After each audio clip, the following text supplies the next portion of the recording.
Even how Humbug and Hype have been performing, although to be fair, Humbug also has that Subway-esque escapades. We need to see him step up, because if Doctam and Wei can't match the power of Berserker and Life, I think Cousin BDD are going to have a hard time carrying this one.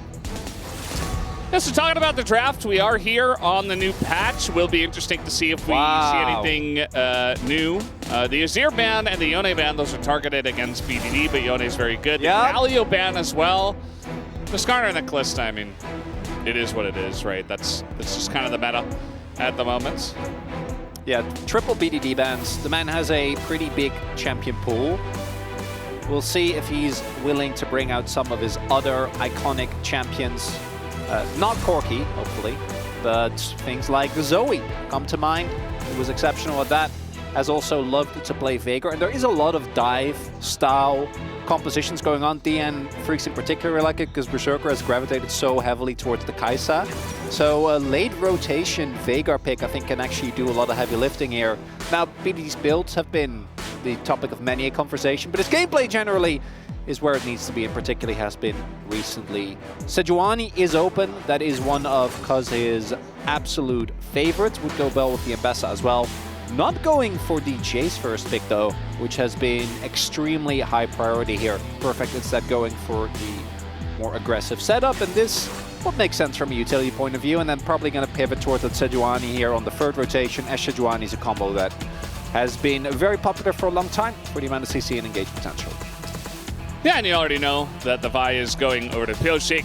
We even saw him on camera nodding yes, pick me the Vi. You know, it seems very obvious, as this will be Taliyah Vi if they do lock this one in. A very strong combo. It doesn't quite have the range of Ahri Vi, but the combo burst potential of Taliyah Vi is just insane. So obviously a very strong duo in its own right. And what are they going to pick alongside of this? Do you pick top at this point in time, try to match the Ambessa with a Rumble or a Jace, which seems to be the next two couple of tier list picks? They will go for the Rumble. Does mean the top side is pretty magic damage heavy here for the DN Freaks, but nothing to worry about too much. Taliyah, not quite as lethal, particularly at 6 as the Ahri combo, as you point out. Also doesn't have as much backline dive. Ooh, I do think Pantheon right now is in a really strong spot. Picking him into Taliyah, though, can definitely be somewhat of a risk. And the Taliyah also feels amazing into the Ambessa, right? That's something you're always going to be happy about. Like Vi with the Rumble as well. Wonder what the bans are going to be here. I wouldn't mind a Rel ban here for KT, because most likely you're looking to pick up Braum here on 4. They're already going very heavy for a more aggressive composition. Again, I think the chances that they lock in Kai'Sa are basically 100%. We'll have to see what else is going to get banned away. Or maybe Ezreal comes to mind as well, because he can just kind of negate a lot of laning pressure. Ahri.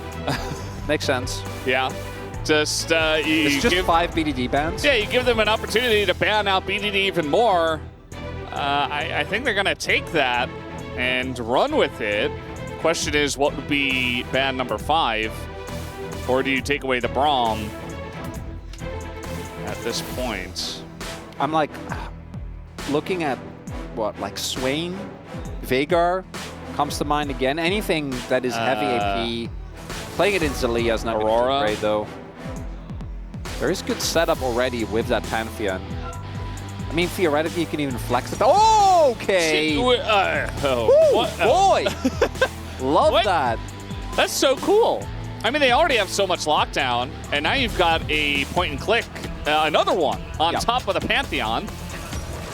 And it's just Corki. It's just Corki. Berserker. Yeah, somewhere Showmaker is salivating, seeing that TF is back. And it makes sense, as you point out. The Mercs value is going to feel great, but if you buy a lot of Mercs, then the rest of the AD damage is going to hit even harder. Rakan, do like it with the Vi, do like it with the Rumble, but Rakan Corki as a lane is not something that I'm feeling great about. There is going to be an incredible amount of lockdown available here. Wei could be looking towards the Poppy here. Has had, I think, varying performances. I remember a lot of great moments from him and a lot of moments that were maybe not so hot. This is really going all in on trying to punish the lane. Will leave you with not as much engage potential, but given the relatively short range for most people on DN Freaks, I do think that the Renata is going to get a lot of value. And again, you are going to absolutely pummel a 2v2 here with that Ashe Renata combo, so it might force a swap out from DN Freaks. We'll see if they can preempt that. But that mid-jungle duo, I know that Taliyah Vi is pretty solid, but into Pantheon and TF, that's going to be a tough one. Whoever gets ahead early as well is going to have insane pressure in the side lanes with the double globals for KT. And then even with that Taliyah, Bulldog can quickly roam to sides as well. Yeah, you got Ashe Arrow as well to kind of hop in there if you've got something brewing on the other side of the map, if the Ashe is in the middle. And it's going to be a pretty fun one. I don't think we've seen this aggressive of a duo with the TF and the Pantheon. You know, I was thinking about the draft, and I'm saying, okay, you're banning out 5 champions against BDD, but we already talked about how deep his champion pool is. He's like, okay, cool story. You wasted all these bans, and now we're going to get TF Pantheon. Yeah, I don't think you're sad about that at all. Yeah. Mbessa as well, one of the strongest champion at the moment. We'll see if DN Freaks can fight back against this mid-jungle 2v2. That is the question, as it looks like we are ready to hop onto the Rift for game number 1. Let's do it.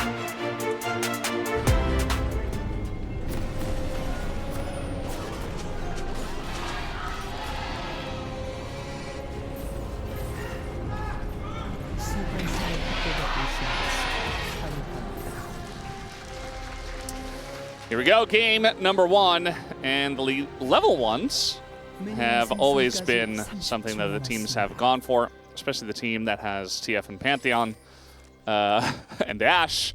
You're going to be looking to get this going.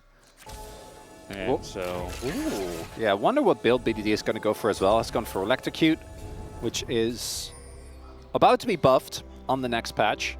Because there are a ton of different styles you can go on the TF. You can go for more utility-oriented builds, can go for just straight-up burst. I think burst is going to feel gooder. Want to try and go heavy on the AP as well, so you have so much AD damage. Yeah, so that mid-jungle 2v2, particularly with the changes to Taliyah, which at this point are already a while back, but generally, unless it's on BDD specifically, you will have a hard time 100-0ing someone within that combo. And the Pantheon really isn't that great of a target because of his E. If you throw too much upfront damage into him when he has the opportunity to go for an E, if you don't hit like a flash Q or something, catch him off guard, actually getting enough damage to take down Cuz is going to be quite tough, as we do have Cuz starting in the enemy jungle. And yeah, DN Freaks choosing to just handshake this lane, I don't think is going to feel very good. They do know that Cuz is on the red at the moment, that is spotted. So we see Pyosik immediately crossing over, but that's not going to change the situation about how rough this bot lane matchup is, and they're also on the weak side of the map. Yeah. So they just elect, as you mentioned, to Dunk on my way can just... It's not even really a handshake, because what they get instead is just a pretty basic... Okay, nice, going to get that. How many of the little guys are they going to get? Looks like 42 gold wins to big. Berserker, and no level 3 for Cuz. Yeah. So he is kind of in an awkward spot. That's going to feel good at least. Nicely done there by Berserker. And Life Berserker, as a result, also hits level 2. But it's, you know, it's a small win. Still stuck in this lane. Yeah. Handshake comes in. Life, you know, he can heal a little bit, but he's still level 1 Rakan. Pots are already gone. Yeah, the pots ticking there. You can see there's one going on the other side. And now, what you get is Dudu in a 1v1 against Perfect, who's playing Ambessa, and really doesn't care because he's Ambessa. The electrocute damage, you see, does a little bit there. Going to be doing a bit more on the next patch. But BDD's still feeling pretty good about that lane. Here comes Pantheon, Cuz level 3. Guardian is available. Life, I imagine, is the target here. Cuz his passive stacked as well, so we'll have the empowered autos on W. Heal comes in. They're still going to go for it. The knockup goes in onto Cuz. He's tanking the turret. He's definitely going down. The first blood goes to Corki, and they do take down the Rakan. And, you know, with our new Warfare feats of strength, it's not going to mean that, okay, DNF just win because they got the kill 1 second ahead. It's just going to be 1-for-1 as we work towards getting the first 3 kills, and now Berserker is in a rough spot. Don't think that he is at threat of dying. Also level 4 already, has the red buff available. So DN Freaks take that, I'd say. Really nicely done there by Life to go for the W to ensure that Cuz doesn't just get out. And now they're looking for a counter dive. Perfect is relatively low. This is a big wave and there is no one to help him. He knows, but... He does have his flash. He's trying to dash and dash. There's the flash to get away. Nice. Very nicely handled by Perfect. The pressure's still gonna work. You know, it denies him a big wave up on the top side. And at the same time, though, it is going to mean that Life, still level 2, has to kind of run back to his lane and try to hit that very important level 3. Yeah, 2 levels down is Life. So that roam doesn't work out outside of denying the wave. Don't get the kill. As we take another look here, yeah, Guardian's up, the heal's used preemptively, and then Cuz going in with the W there. They do have the damage to take down Life, but I do think that it was pretty optimistic from the beginning, especially because he wasn't level 4, extra level in your queue. Maybe you get the opportunity to get that damage out and then flash out. Definitely think he should have, as he did, held his flash though. Because if he flashes, I'm pretty sure Berserker still gets him after he takes the initial 2 turret shots. It does mean that the kills are trading evenly, but do note, we have another swap coming in as the grubs are coming up shortly. And yeah, this feels so much better, the Warfare going to free kills. Yeah. It makes sense. Yeah. I'm happy that it only took a single patch, because this does feel like there is actually stakes. There's a bit of back and forth like there is with the rest of the feats. Yeah, we still have first tower. I don't think you can really do a thing where you've got like that's first fine. 3 towers, but it kind of means that sometimes if you win the grub fights and you get like a Rift Herald, then you can get the first tower. So there's still that kind of snowballiness the ebb and flow. In that. Yeah. But yeah, I'm not really sure there's a good change for that. Like I said, you're not going to make it like first 3 towers. That would just kind of be ridiculous and take forever. So at the moment, feels pretty good. And as you mentioned, they did elect to go for the swap. And here's Bulldog, and the stun does come in, even though the knockup is there. As how do you get away from this? You just got to try to flash. As okay, Destiny going to be used in the top lane. He's got a yellow card out here, a bit of extra damage on Apyoshik, who will flash away just by the threat of the TF. Big thing here is that BDD in one fell swoop gets the flash out of Bulldog, invalidates them to go and contest the grubs even with just that, and then also TP's top gets the flash from Apyoshik. And this is exactly what we're talking about. The 2v2 for both of these two teams is lethal, but for KT, both have setup. You can either gold card or you can start with the W, whereas for DN Freaks, Bulldog by himself can't really do too much. Does get taken down low and unable. Does get the shove in, but BDD was able to catch most of that wave anyway, so he's not going to be too bothered. And that is the grubs going fully, importantly, to KT, meaning that they are now 1 in 3 for those objectives as well. Yeah, remember you were talking about the side lane and how you could put on some pressure. Well, KT already has 3 grubs. They have immense pressure with this composition. They could look to take 6 grubs. Even if they have to give a dragon over or even a turret over, you can say, okay, well, now we've got 6, and now we can really try to make some big pushes happen in a side lane. We do see the Roa being worked towards here for BDD, so maybe a little bit of, you know, just a backup plan in case he is the main target that is looking to get blown up. Yeah, I don't mind Roa, but I do feel like going for Electrocute with Roa.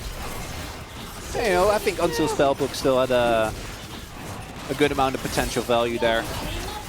So right now, Drake is being taken. That's 2 objectives coming through here for KT.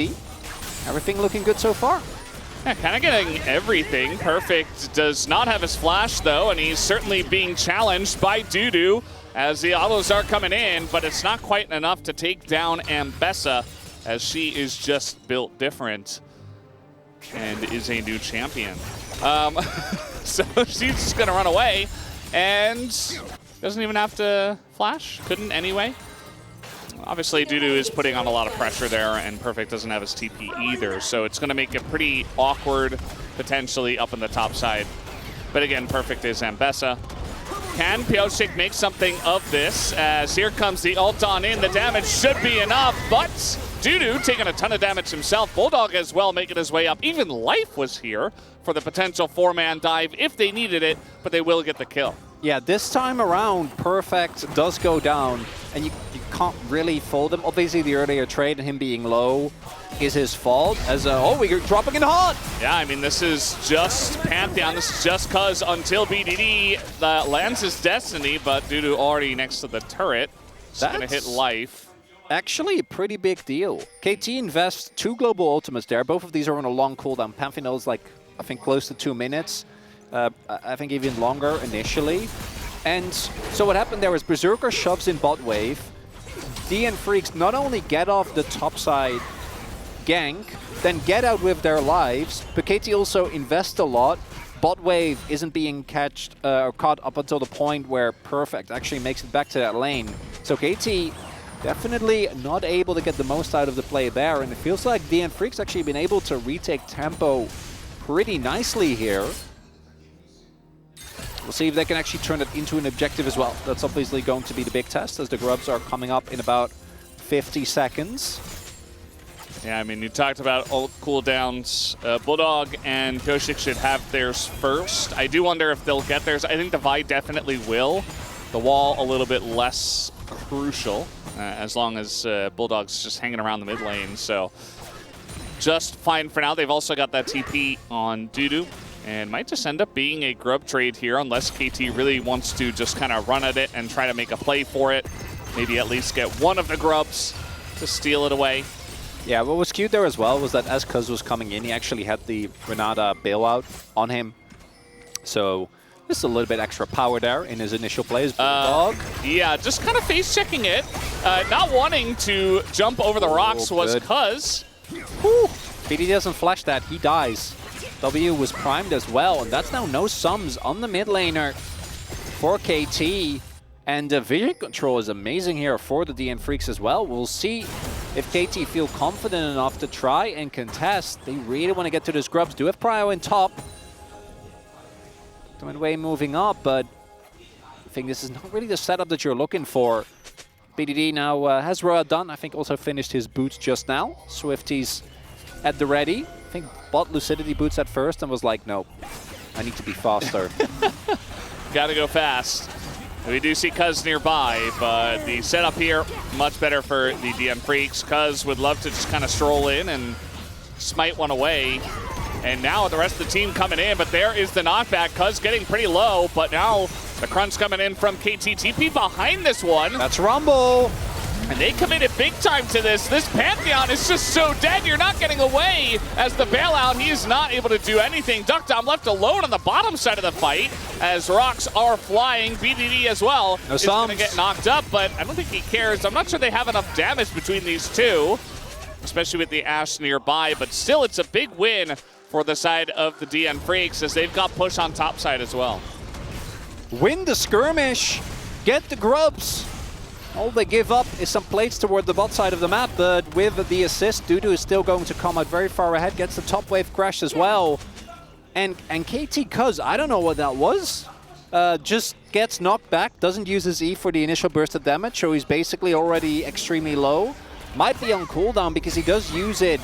So the disaster has already happened here, but then crucially, his E doesn't actually account, which makes sense because I didn't know where Dudu was until it was already too late for Dudu coming in. So he just roasts him.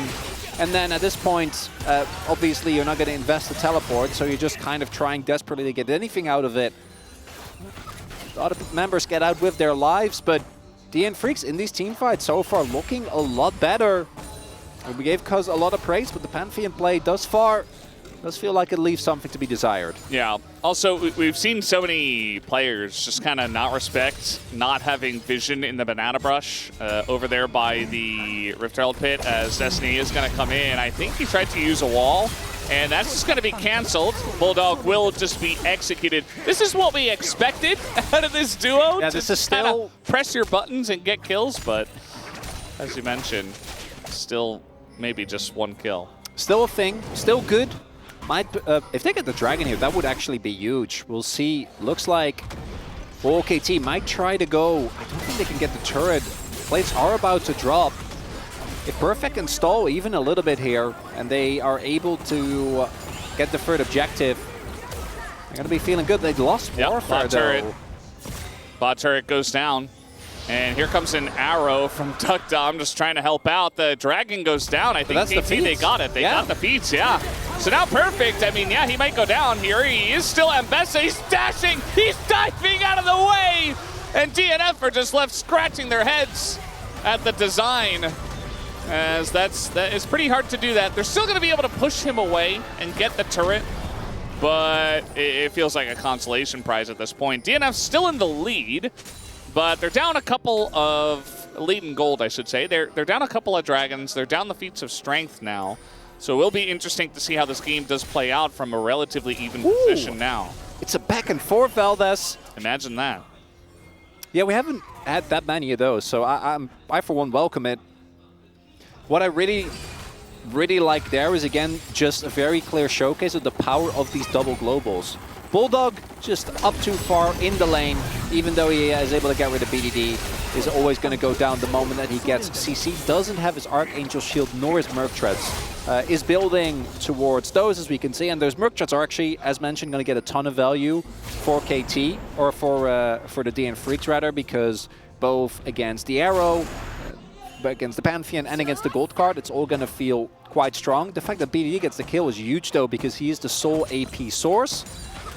Looks to be building towards a Shadow Flame next. Have to see what he ends up going. Could also still be a Zhonya's, which allows him to go for plays that are a lot more aggressive. And yeah, Perfect did his job there in that topside play. Able to stall, clear the wave, and then get out with his life, which allowed his team to get the boots upgrade. And the sandals, particularly the Swifties are crazy good. So BDD going to be very happy with that. Like, they are, I think, by far the best upgraded boot, because the same reason what Cloud Soul was OP. You could just walk. Just walk. Just walk. Run. I mean, at that point, you're just kind of running. Perfect going in on this one, not knowing the imminent danger that he is in, as the Vi ult does come down. He does dodge a bit of that, but he's still going to be taken down. Now, Bulldog is in a pretty rough spot, but here comes Life, and actually going to force the flash away because they're not able to convert on the other side of the map. As Berserker solo farming, you got Dudu solo farming in the bottom lane. And that's been a lot of the story, you know, KT going for these big plays and not exactly working out, and DNF picking up the scraps elsewhere on the map. Yeah, every time that they go for these ultimates and they don't get a kill, it's a really big investment. The counter kill does end up working out as Perfect. Unfortunately, going in there, using those dashes, that could have been the difference maker. It doesn't tank too much of the equalizer, but it's still enough. I think actually got the ult off there to not get hit, but he already took way too much damage, so didn't end up mattering too much, unfortunately, for him. And then we had Cousin BDD go in, but not quite having the damage, as it looks like BDD opting to go for the Lich Bane instead. Does make sense. A lot of squishies on the enemy team, and the movement speed together with the Swifties, and Ghost is going to go kind of crazy. But he's not playing Cho'Gath, Chronicler. No. You were showing me a build. It looks fun, right? I hope we get to see it at some point. Yeah. Movement speed Cho'Gath. I mean, he's got Ghost Flash, you know. No, I know. He's got the movement speed. Yeah. All he needed was Shirelias, really, instead of Roa. I mean, that was the build in the past, you know, like Shirelias into like rapid fire cannon and Lich Bane, and you're just kind of flying around. Zooming. There's that Lich Bane finished. So 2 items right now on BDD. He's actually doing decent damage. TF isn't the most, you know, damage-heavy AP source in the game, obviously, but at least, as you mentioned, he got a bit fed and he was able to at least shore up that lacking. It's good burst for his mostly, team. Which this comp is going to rely on burst anyway. Although we do have Doctum also going for just straight-up crit Ash with the Wild Arrows. Dragons are going to be a really big deal, though. We haven't talked about this yet, but it's Hextech Drake. KT does have 2, and I actually think that is where their best way into a win for this game is because the skirmishes thus far have not been going their way. I think that DN Freaks have an incredible 5v5 composition, and barring any really big ultimates from Wei or KT's preferred method, finding someone inside, blowing them up, the 5v5 should be favored towards DN Freaks. Now Merc's done for 3 people. Both Pioshik, Bulldog, and then Life as well all have them available. Berserker has also been looking good on Corki, which might perhaps be the most impressive thing out of anything that we've witnessed so far. Imagine making Corki look good. I think it was Ruler, right? Yes. Denied the Penta on his Corki. Ruler. Notoriously not that great otherwise. Against the DN Freaks. Yeah. And the DN Freaks are like, whoa, that's pretty good. Maybe we should play that. The takeaway is... Yeah. Put back up that Corki Prio. It's got a 7% win rate, but, you know, we can fix him. It's fine. Velas was showing me in between before the series began. Yeah. The 7% Corki win rate. 1 in 12. 1 in 12. And the one win is Genji Ruler. That's The next closest is Nautilus. Looking for the pick, but I don't think they're going to get it. Yeah, that's more of like a... Just going to press R to see where they are. Zone control. Yeah. Zoning ult from the TF. And with Rift Heralds, DN Freaks are very much in control of the map right now. KT, the equalizer is kind of... Oh, wow. It did a lot more than I was expecting. Dudu kind of taking up the turret, though. Here comes Bulldog. Just blocking the Rift Heralds. That's totally fine. It wasn't getting another charge anyway. But really the main takeaway from this is the pressure and the fact that they should, off of the back of this, be able to get the Dragon, but they're not going for it just yet. KT really want this Dragon, right? Like, even if you're at a goal deficit, if you ever in an opportunity where Hextech Soul is only a single Drake away, you're always going to be feeling good. There's also Equalizer used to no kill, so I actually think KT have the right idea. Can they execute, though? Valdez, as Pioshik is in the pit. KT, they're going to have to pick a target. I mean, it might just come down to a smite fight. Like, here comes Dudu. He's pretty fed. He doesn't have Equalizer, but he can roast everybody. That's the engage from Life, and he gets knocked back as well. Duckdom does nothing as they try to go for Bulldog, but he's able to stay alive.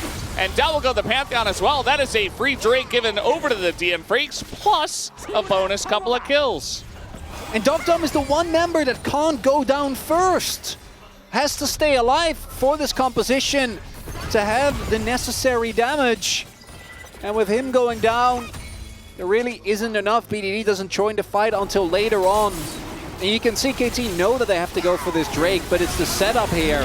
Life actually doing a wonderful job. Goes in, finds the chain CC, and then even with the bailout, it doesn't change anything because no one on DN Freaks is even close to dying. Bulldog looked like he might, but he still had his Archangel shield. That's now Voracious Otacon as well. And I think DN Freaks are about to bring us to a game 1 victory here because that is soul point denied. That's Otacon, right? Yeah. I know that it's 200 gold now, but... Whoa. Yeah. Yeah, it just means you can't really be as... as crazy. Yeah. As... absolutely insane as a lot of teams have been. I think that, you know, you can use it to put on pressure. You can still dive as long as it's a bit cleaner and, you know, kind of utilize it to pick up the Baron. But they didn't quite sync up the timers for doing that perfectly. I don't think they're going to care too much. You know, securing the objective 100% is much more important than getting perfect timing on that. It's really about this goal difference over time. Like, every single team fight has gone the way of DN Freaks. And yeah, there were a couple of picks that went to the TF and Pantheon, but they're not scaling out of control. Cuz is 0 and 3. Duckdom just got charmed and died without using his flash. He got bailed out, at least, which didn't do anything. And then they just didn't really have the damage or the wherewithal to fight that one. As, okay, nice arrow is going to hit into Berserker. Just going to go for the cleanse. That's it. It's just cleanse. At least it hit him, you know. And now they're going for Cuz once again. The combo does come in, but that is Pantheon. Gonna bait out the Renata ultimate.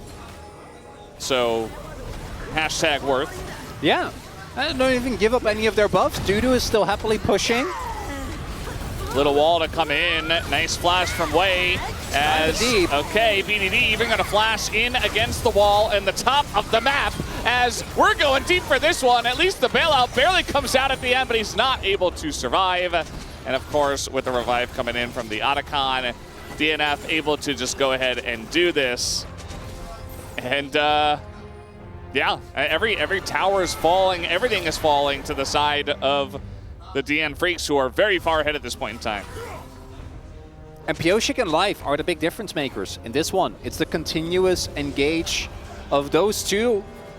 I was a bit skeptical about this Rakan. The post-laning phase, they were completely fine. And it's that 1-2 of Pyosik diving in, Rakan following up, that has been a really, really big issue for KT. And here as well, BDD, revive comes through. Wasn't really going to be a big difference maker anyway. And now even his gold lead is dwindling. But we kind of knew the moment that Otacon was taken. And even before that, like, I think the moment that I saw that Drake fight. Yeah, the Drake fight was the... that was the decider. That was some highlight 2 territory I've ever seen at Valdez. Yeah, a little note to the space. I am curious if this Ashe will ever be able to do anything. You talked about the crit build on the Ashe, and it just feels like, you know, we talked a lot about TF and Pantheon versus Taliyah and Vi, and whoever gets ahead just feels so comfortable and good because you've got Taliyah to extend at least with her wall. We've seen that Bulldog multiple times. He's not trying to wall people off. He's just walling to get close to where Vi is engaging. So when Vi is going deep, he's able to go deep as well. And then you're able to go insane mode because nobody can get away from you. BDD is also on the same level, even though, like, literally same experience as well. Bulldog is actually slightly ahead of him, even though BDD was the one with Roa.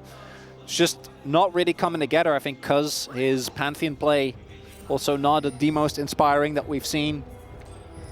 And now it's going to take a miracle. And what I really like from DN Freaks, the one way that I think you give KT a surefire way back into this game is anyone overextending inside, because with the arrow and with the double globals, that is still a way that you can do it. Oh, cuz not again. As the combo comes in, you talked about it. This time it will go onto the Pantheon, and there's just no escape as bit of damage is going into Dudu, but he's got Sonya's completed. Duckdom desperate to do something in this game, but he'll be denied doing anything as Dudu even gets the kill onto him as he escapes at the same time. Just the burn damage getting it done. This game is done and dusted, Chronicler. The killing Dudu would not have changed anything, but I still hope that it would happen, just so KT would have something. The Duckdom fans would have been a little bit happier.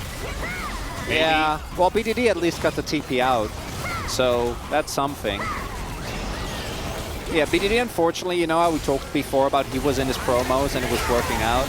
He is again in his promos, but not in a good way, as at this point, KT so far behind that DN Freaks go for any engage, make it work. Due to a really nice stopwatch there, the rest of the team ready to bail him out. The heal used, Rakan arriving in the nick of time. And nothing that really can be done there for KT. Yeah. It was a very close game until it wasn't.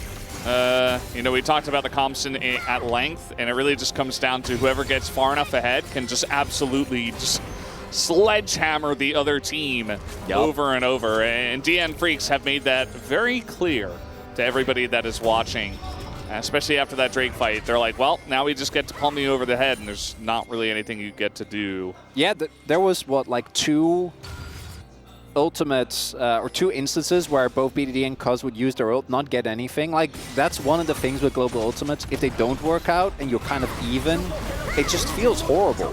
Because, again, if you get into a 5v5, if you're DN Freaks and relatively even, as we have seen, I think their comp is it's such a straightforward front to back. You have great engage, great follow-up, a lot of AoE damage as well with the Taliyah and the Rumble. And then we never really got to see an opportunity for KT to try and, you know, turn that lead into anything else, because the lead never really materialized. Okay, they're going in on the Dudu. They quickly realize their mistake as everybody tries to just run away, and they're all being burned down by the equalizer, which was excellently placed. This should just be a straight-up ace, unless BDD survives somehow. Doesn't matter, the Nexus will fall, as Ingo's Pyosik trying to extend into position for life to make the jump. Actually does do so, and BDD will survive. But he won't be happy about it. He's got a 1-1 scoreline. The rest of the team don't look at those KDAs as the DNF Freaks absolutely crush KT in game 1. Yoshi getting a little bit of a highlight there. His Vi combined with Life and Berserker looking good on Corki. Again, we keep going back to it because still might be the most impressive thing out of what we've seen here today. What we witnessed in this first games, DNF Freaks do not get caught off guard by these globals. You know, Bulldog died, what, like once in the bottom lane, but then absorbed a ton of other ganks as well. And in the 5v5, it's the jungle support that look so on point, and you know, the combination of Renata and Pantheon was never really going to work out. But I'm just going back to that draft and I'm thinking, what if Wei was on an engaged champion? What if he could play with the Pantheon and what, instead of trying to go for lane, which again didn't work out. Like bot lane dive didn't work. I think Cuz on Pantheon just wasn't really it. I was excited to see it, but it didn't really blow me away. And this is just, yeah, perfect. Also this prio pick on the Mbessa, not able to get anything done. Yeah, I mean, that's almost as much as Rakan. Yep. It was rough for him. I mean, his laning phase was just getting dove over and over, but yeah, the Mbessa not able to do anything. It's on the, if that happens, if you get 4-man dove multiple times, your team should be getting stuff on the other end of the map, and that just didn't happen. Didn't happen, and the DN Freaks were able to crush them in game 1. We'll take a break and have the space. We'll be right back. And that was just kind of it. Didn't do well in a couple of early skirmishes. Everything fell apart very, very quickly. I would guess Perfect is going to be looking for a Renekton here in this second game. Cassante, I don't think should make it through the draft, but maybe DN Freaks is going to leave that one open. Try and counter-rank with someone else's. Yeah, we were setting up for a B1 Renekton. That's how we're feeling right now, Valdez. Yeah, could also be Cassante if it doesn't get banned. But let's see what they do go for on the last roll of bans. You had to ban Skarner on red side. I was curious what they were going to do with their bans, DNF, because, yeah, 5 mid lane bans against BDD, but you can't do that. Skarner and 4 mid lane bans. What about Kalista? Yeah, it's fine. That could be an angle. You know, if Cassante doesn't get banned here, and then DNF are like, well, you know, we're just going to leave Kalista open because we need to ban out BDD. Then at least you're going to get trade. Okay, you want to play Cassante or Renekton? We can get Cassante. If you pick Renekton, we get Cassante and Kalista. So they're going to ban Cassante here. So they have to pick Kalista, or they're going to feel very heavily obliged to. Is DN Freaks just going to pick away the Renekton here? Because I think, again, it's being very clearly telegraphed. Poppy also rises monumentally in stock. Talia is no longer available, but otherwise would be really good as well. His Dudu is just going to go towards his Jax. One of the champions that, particularly when given an early lead, can really do well. Wouldn't mind a Sejuani pickup here. I think Cuz had a really rough Pantheon game. Him going back to Comfort would be no shock. The only risk of that is that a possible Nidalee might come out to ruin your day. Because we have not liked Misfortune one bit, but he also hated Corki. And Berserker has just been good. Doesn't really matter what champions he's playing. I think he's had a stellar return to the LCK thus far. Which, you know, if you're a 2021 Challengers watcher, you would know this. You understand on a deeper level. Yeah, there's not so many. You knew this all along. Chronicler, and just as cool as Chronicler. Okay, calm down, Valdez. Nidalee going to come out here, so Nidalee and Yone going to be the choices here. Yone was banned in game 1. That was one of the mid lane bans. But Nidalee, this time, you could say, is comfort as well for Cuz. I wouldn't necessarily say it's Sejuani level, but has certainly played a lot of games of Nidalee himself. Ooh, Pioshik. That's a gauntlet throw if I've ever seen one. Does mean that you are going to be pretty heavy towards the AD. Spectrum top side of the map also might necessitate a few bans here from KT. Things like the Ari de LeBlanc will come to mind. Incredibly strong in the 2v2. And I know that, you know, I talked about Pioshik Bulldog versus BDD and Cuz. But even though Pioshik and Bulldog didn't sync up quite as much, we still saw them, particularly in teamfights, have a big impact as there as the Absolute no-brainer Renekton ban. That one should not shock anyone. Perfect thinks that you can go towards into the Jax. Gragas is the one that definitely is best, but I don't know if he has an AP Gragas in his lineup. Yeah, he's certainly going to be tested here, and I don't know if that's really good news for the side of KT Rolster. Now they do have Yone in Italy for BD because they've got, you know, their carries on stuff they can carry with. The Poppy also taken away. Huh. So you could have picked that one yourself. Pretty happily, I might add. Into Kalista, Yone, and Italy, I think you would have been very happy with that. But I guess they didn't want to... Okay, and then you... Yeah. I would have much preferred to just pick them themselves. I feel like Poppy is so insanely strong. Going to be the Leona for life. Life had a wonderful game, number 1. Braum is still open here. Does get a good amount of value here. I think Braum does make sense. He has not been looking too hot, though. Gragas Braum? Slam it? Doesn't seem bad. It is a very nice front line when you're going to have to deal with a lot of lockdown with Jax and Leona and MF firing over the top. They take away the Leona to deny, you know, potential counter into the MF. There's the Gragas, so we're going to learn a little bit about Perfect's Gragas, a little bit more. And thinking about Rel for Wei, that would put him on Engage, which I do think they need a little bit of reliable Engage with this kind of composition, so I don't mind it at all. No, the Braum does feel amazing into MF and Leona, and you're playing to a pretty heavy melee composition, but we're never going to be mad when, especially when the other pick is already shown, giving your team a lot more reliable Engage. Also, we'll have to see what Perfect's going to go here. I think the AP Gragas is definitely the most solid, as the Ahri ban did not come through. Instead, it was the Akali and LeBlanc, so Bulldog going for that final one, not too shocking. And this is one of those scenarios where I look at the individual matchups on the KT side and I feel pretty good, right? Like, in terms of laning strength, you have a really strong bot lane, you have the counter matchup in top, but then I look at the comp as a whole, and I think the burden of execution is actually pretty high. Between Yone, it's really easy not have an impact. Gragas casks, the fact that Cuz is playing Nidalee, and then you look at the DNF comp, and that one plays itself. Really strong 2v2 yet again, this time with an incredible amount of mobility, big AoE teamfight ultimates, a lot of CC. This kind of all comes together here, and we'll have to see if KT can bring us to game number 3, Velvis, because I think the DNF, particularly with how good their teamfights looked in that first game, are going to be feeling pretty happy with this red side draft. I think especially, I'm agreeing with you on this one, Chronicler, especially because so much of your engage power for KT comes from that bottom lane, from the Kalista and the Rel, and Duck Dom and Wei have been the weakest link together, actually, down in the bottom side. So I don't know. They're going to have to be clean in this game, and to be honest, they haven't proven to be very clean so far. So we'll see if they can do it, or if this 2v2 in the mid-jungle can somehow carry once again with BDD and Cuz. Otherwise, KT might be in some danger.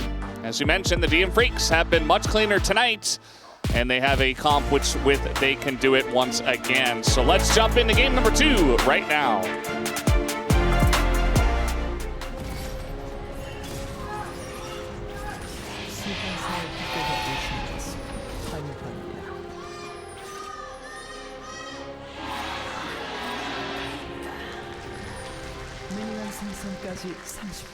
KDA Gragas. I still can't believe that's a real skin. Why not? What? Because it's funny. It's absurd. Makes sense to me. I think he fits right in. It's like cheese dip Zach. You know, it exists. Yeah. And that makes I love so much it. sense. Because he's gooey. Right? And Gragas is wearing a crop top, so I think it fits perfectly, actually. I think it's a great combo. Sure. Perfect going for the Perfect going for the tank build here. As mentioned, I do think that you give up a lot when it comes to your actual threat inside lane. You can negate lanes still very easily, but with the AP build, you legitimately win side lanes against Jax throughout most of the game, particularly when you get access to a combo, when you get your first lost chapter back. And I think that with the tank build, eventually going to get to the point where you can't really match the Jax anymore. We'll see, maybe he's going to go Grasp into AP. The one upside is that if you are playing into a lane swap like Perfect is here, you're going to be feeling a lot better about your situation. I think he wants to try and get some XP, but unfortunately for him, this is warded. Oof, early E as well. I'm not going to be feeling good about that one. And is going to try and get as much experience as he can. Dudu has it a little bit easier because he is Jax. As Perfect, just a little bit of XP, please. Guys, come on. As I say that, no. Dudu has actually taken a considerable amount of damage. And we might be looking at a slow stack wave into Nidalee dive here. Now that this is still Jax, so I don't really think that they can do that. And Cuz seems to agree, as he is dipping and heading towards the top side of the map. Yeah, I mean, Nidalee, as we know, going to be very fast on the farm, is ahead of Pyosik. Kind of leaves that onus on Pyosik to potentially set up some more plays. You don't want to just be the farming Lee Sin. We did see it recently, though. I think it was Canyon, right? He was playing farming Lee Sin, and then eventually he popped off. But that's Canyon, and a little bit of a different situation, so... Yeah, that is kind of his thing. I've seen the man, I remember very vividly, play Pantheon as a farming jungler. This was in like 2021. Showmaker just only existed to get Prio so that Canyon could steal the enemy Raptors and get ahead on Pantheon. And they won. Yeah. So... Might have a little bit less to do with Pantheon and a little bit more to do with the team. Oh, 100%. Yeah, it was not champion related whatsoever. But, I mean, now we've got Nidalee in the top lane after the full clear. Yeah, because making sure that Perfect gets to play the video game, which is definitely a good call.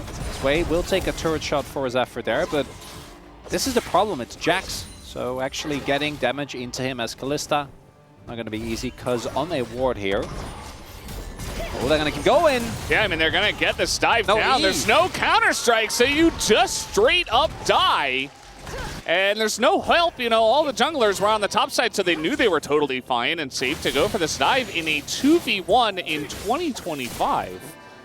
Not every day we see one of those, but also Dudu was low enough as well. And it just made the dive that much easier. The way that was promised, at least for that one play, so Bulldog Nerves of Steel, not going to be too easily scared, but we'll definitely have to look for a back. CS is going to be basically even once everything comes through, as we can see here.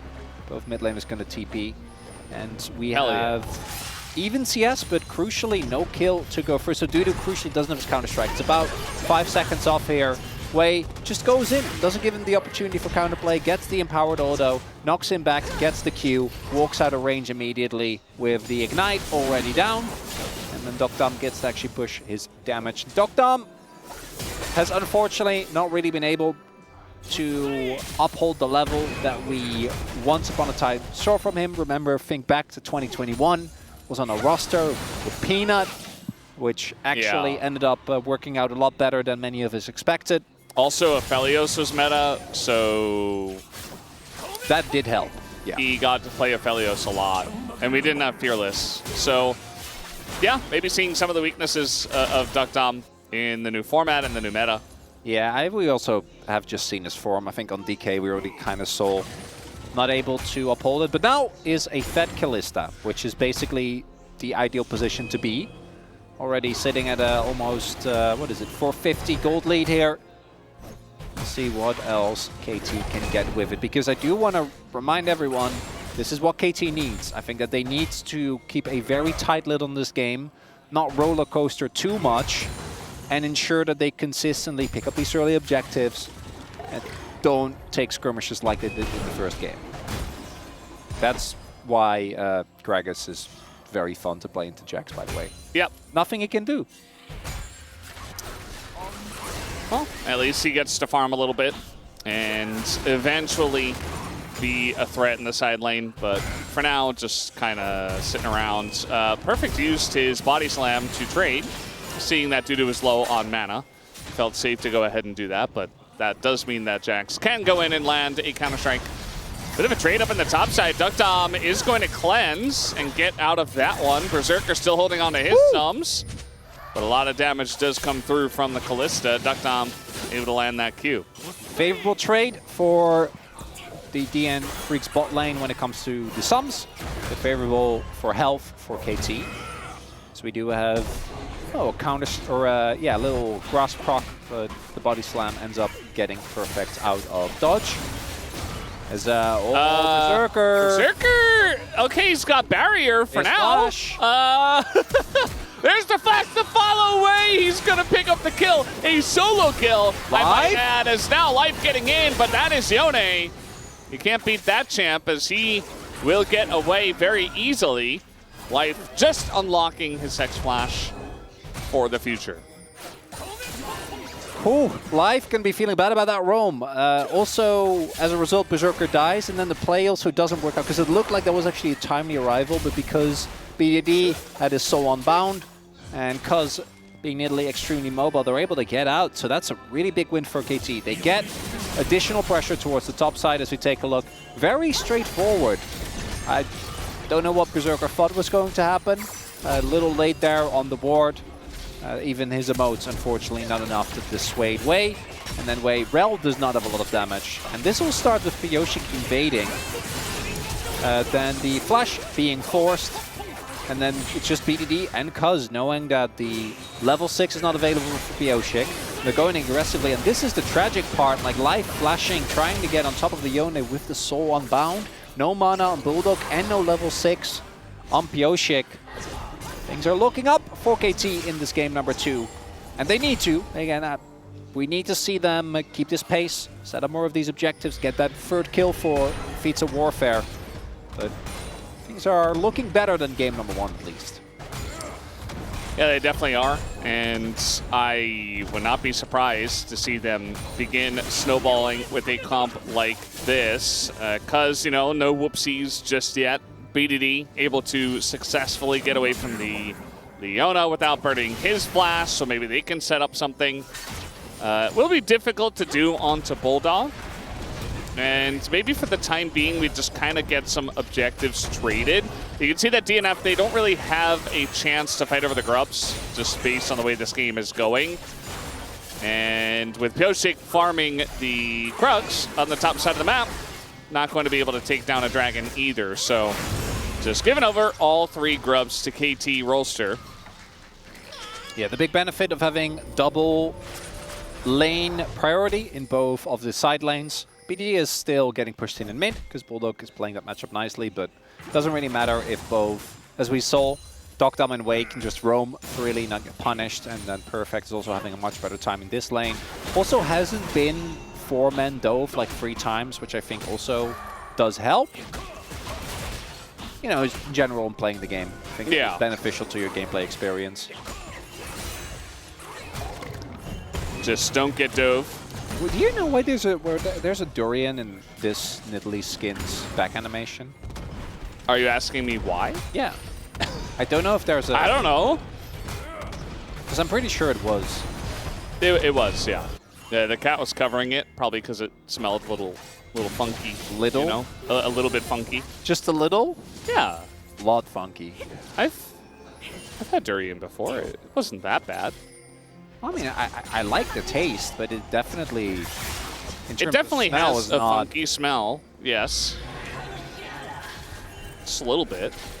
Maybe I have a more sensitive... Maybe you just had a funkier durian. You know? But like, there's large parts of the world where you're not allowed to bring them into trains and stuff. Makes sense. Bulldog, not even going to ult away. He's just taking a bajillion damage, approximately. Bulldog really has been...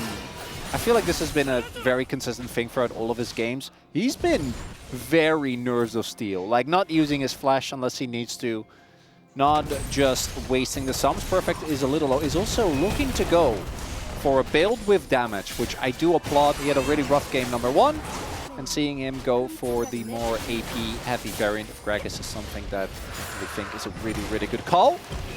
Even after such a rough game, not losing confidence is something that I think he has definitely struggled with. Renekton also got banned away.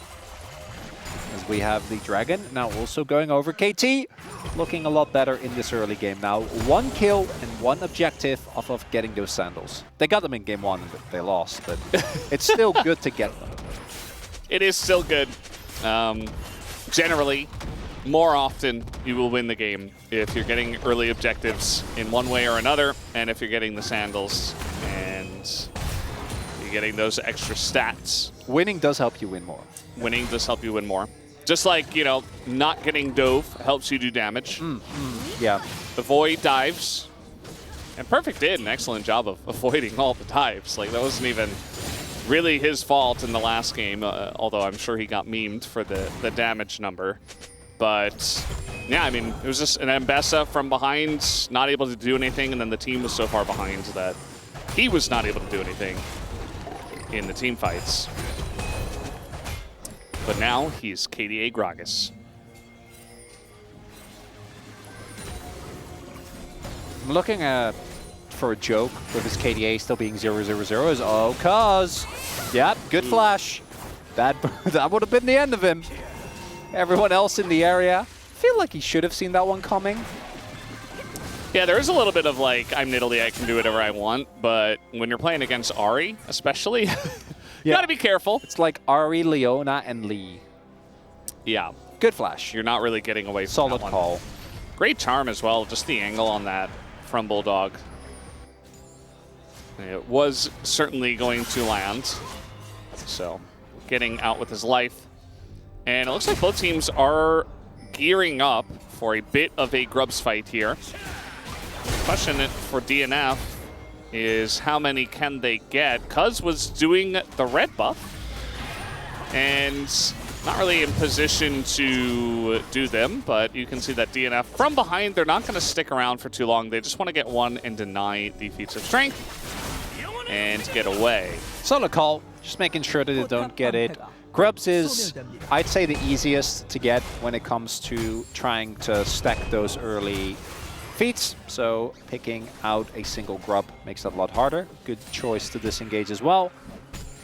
One of the big benefits that the comp of DNF has is that even if we do get into a late game situation, I think both their front to back, but also their pick potential is still insane with the amount of lockdown and burst that they have. So as long as they can keep looking for those opportunities and maintain map control, I don't think they're ever going to be truly out of the game. Do have BDD sitting on a good amount of gold as well. I think should be finishing his first item soon. And I wonder when DN Freaks are going to actually pull the trigger. Perfect's going to have a big buy as well. Been sitting on these components for a long time. Curious to see what he will end up with. More components. Yeah, that's a lot of CDR though. You're happy with that, as Gragas in particular. Mercs have been bought by Dudu, so his experience playing as a Gragas is not going to be as miserable as it was before, but still between the Codex and the Kindle Gem and the Boots of Lucidity, Perfect's going to have a really high uptime on those rotations. What I do want to highlight though is that KT keep matching, because I think it was DN Freaks initially that swapped. I think Dudu is a lot happier playing into BDD than he is playing into Perfect. Gets to take a lot more from the Yone, gets to contest it a lot better than you do against the Gragas. So would like to see KT at some point swap and try and match that counter matchup again. But Perfect's always going to be completely fine when it comes to farming, as this is going to be first Turbo Blood. There's nothing that DN Freaks can really do. Pioshik on a back at the moment, and this might also lead into a possible fight towards that Dragon. Level 11 here for BDD. He tried to deny the cannon. He was unsuccessful. Tragic. That's like plus 70 gold for Dudu. Feeling pretty good about that. There's really not much else to talk about in this game, to be honest. No, trying to we're deny starting cannon. to... Yeah. When there isn't enough happening, the casters eventually just... Boom! Start making noises. Yeah, our brains crave activity, Veldas, and we're not getting a lot. Yeah. Well... He had a charm in top, you know, Bulldog. He did, yeah. It was huge. Look at Perfect's health bar. He did get... They get hit. Yeah. Another reason to play AP Gragas is that he's pretty naturally tanky anyway. Not quite as tanky as tank builds Gragas, but at least you do damage. And you do the Bomba. Yeah, there were times where I think the tank build was really overtuned, but after they did repeated nerfs to his passives, I do think that the AP build, you can go like bruiser-ish, you don't have to go full glass cannon AP, but I just think it's so much better. Feats. They are in. They do not know about the Lee behind them. Dokdam. Okay, he is going to flash away from that one, and now it's just a kick on a Leona. That's actually Pyosik in a rough spot. Throws him in, and now the turn is huge. Easy kill on a Pyosik. Life will flash away. The cask is very nice and perfect. He wants more. He's going to land the slow with the bomb there, as now Bulldog has to flash himself. Does dodge away from the Yone and will survive. But at the end of the day, KT just getting so much out of this trade. And you know what the best part about this is, Feldes? It's not cause BDD, it's the rest of the team showing some signs of life, which I think after that game #1 was really necessary. Well, cause also did not show a lot of life into the last one, but he's been fine on literally just doing what he needs to, securing the objectives, building a farm lead.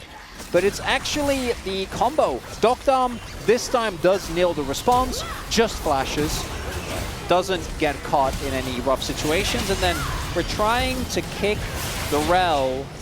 And the Rel also has a Kalista, so it just doesn't end up working out. Really nicely done there by Perfect. Gets himself the cask over the wall to knock life back in. And then, yeah, the moment that he gets over and hits the cask, there's no way that life ever gets out. Big win for KT. That is the Dragon now going over to them as Berserker. Just sold that. Yeah. Sold that Q and was like, nope, I don't want to have anything to do with that. You remember in the draft when they picked MF? I do. Yeah, they picked MF, and you know there was no Leona pick or anything like that, but there was no Leona ban. So Nidalee Yone was picked by KT, and then they first rotation on red side after the second phase Leona, and then Perfect's like, you know what also stops MF ults is Gragas. And I just wonder, you know, Perfect, he basically just had to show his big belly at Berserker, and Berserker just flashed away. It's just that easy. And the MF does nothing. Especially from behind, it just feels like DNF are kind of sitting here losing. You know, we haven't had a lot of games like this so far on this patch, I think, which is probably a good thing. We had a lot of those in the past. You know, the Jin Air days, the old LCK special. The old bro days where it was like, we're losing, what do we do? Let's do nothing. And literally, they would just stand there and lose. Very nice combo here from BDD. Flash on in. He wants the kill. He will not have it. And gets pretty low himself. But yeah, DNF kind of doing that old style of LCK, which is not a good style of LCK. Bulldog staying alive there. That's the biggest win that they've gotten in a couple of minutes. Oh, here comes Wei. Wants another solo kill. He tasted blood, you know. It's like, this is what used to happen all the time in Challengers. You guys don't know? It's true. In Challengers, probably Bulldog would have stayed stuck around to farm the wave. And just died. Yeah, I could see it happen. Wei, of course, part of the KT roster that did the unthinkable in Challengers, which is just win everything. Both the, you know, like Challengers equivalents of Worlds, just like mini Challengers, and both domestic splits. Now, unfortunately, no longer together with Hype and Humbug, both of which are on Bro. We've been doing not as hot as perhaps we expected, but still a lot better than their recent years. I just think they're going, you know, the Kespe Cup, it was a weird time they won it. I think that even if you're lacking a bit of experience, you can kind of get away with the Kespe Cup win, but the second LCK starts, you really begin to see their weaknesses. So I wouldn't give up on Bro just yet, you know? I think they've got some longevity. I believe in Hambach. I believe in guys like Hype, if he does stay loaned to the team. And I think they've got a nice amount of angles. It feels like Closer really fits. But we'll have to wait and see how that one goes for that team. Who is not in this game. Yeah, there's been great glimpses. Well, you know, it's KT's there, so we can still talk about them. Yeah, same team. Duckdom gonna just cleanse the slow, and Wei's just going to maybe die. He does get pulled back by the Fate's Call. So DNF, they found the one angle as that was I think, Cuz slams his face on the keyboard and presses every button at the same time. yeah, that was a lot of buttons used. So the Herald one is not that bad. The Sonya's arm guard obviously is very unfortunate. Will it matter though, Valdez? I don't know. I don't think so. It feels like no. No, I don't think it will. They're 6 or is it 5.5k gold behind. Perfect, like single-handedly, is just kind of dancing on them as he does as KDA Gragas. Yeah, they're trying to fight for this one. Life is probably dead. His flash is already down. Pyosik is behind enemy lines, and we also had Dudu TPing into this one. Pyosik is free food. Remember when Wadded broke down on the space about how they could have just taken top turret KT in game number 1 and just given up the dragon? It was the 3rd Hextech dragon as well. A little bit of a different situation because KT got the first couple of dragons. Yeah, DNF, they could have maybe done that as well. Instead, they elect to TP down, take the worst fight of all time, and also give up the Okay, Autobot. but this one is way worse than the KT one. The KT one, I understood a little bit. This one, I'm vexed, Valdez. Vexed, Vex I isn't in this game, actually. So... Okay, so I can't be vexed? No. You can't. So we're trying to engage on the Gragas. Perfect did finish his Fimbulwinter. Does not care. Obviously gets so much shielding from that, as well as a healthy portion of mana. And then, unsurprisingly, Pyosik is just desperately trying to get out of a rough situation. This game is done. It's cooked. There's no... We haven't even spoken about the fact that they also now have the Otacon buff, which is going to make matters even worse. Are Bulldog and BDD just fated to have the exact same thing happen to them? Where they're like just watching the rest of the mob fall apart and they're like, what do I do? What do I do?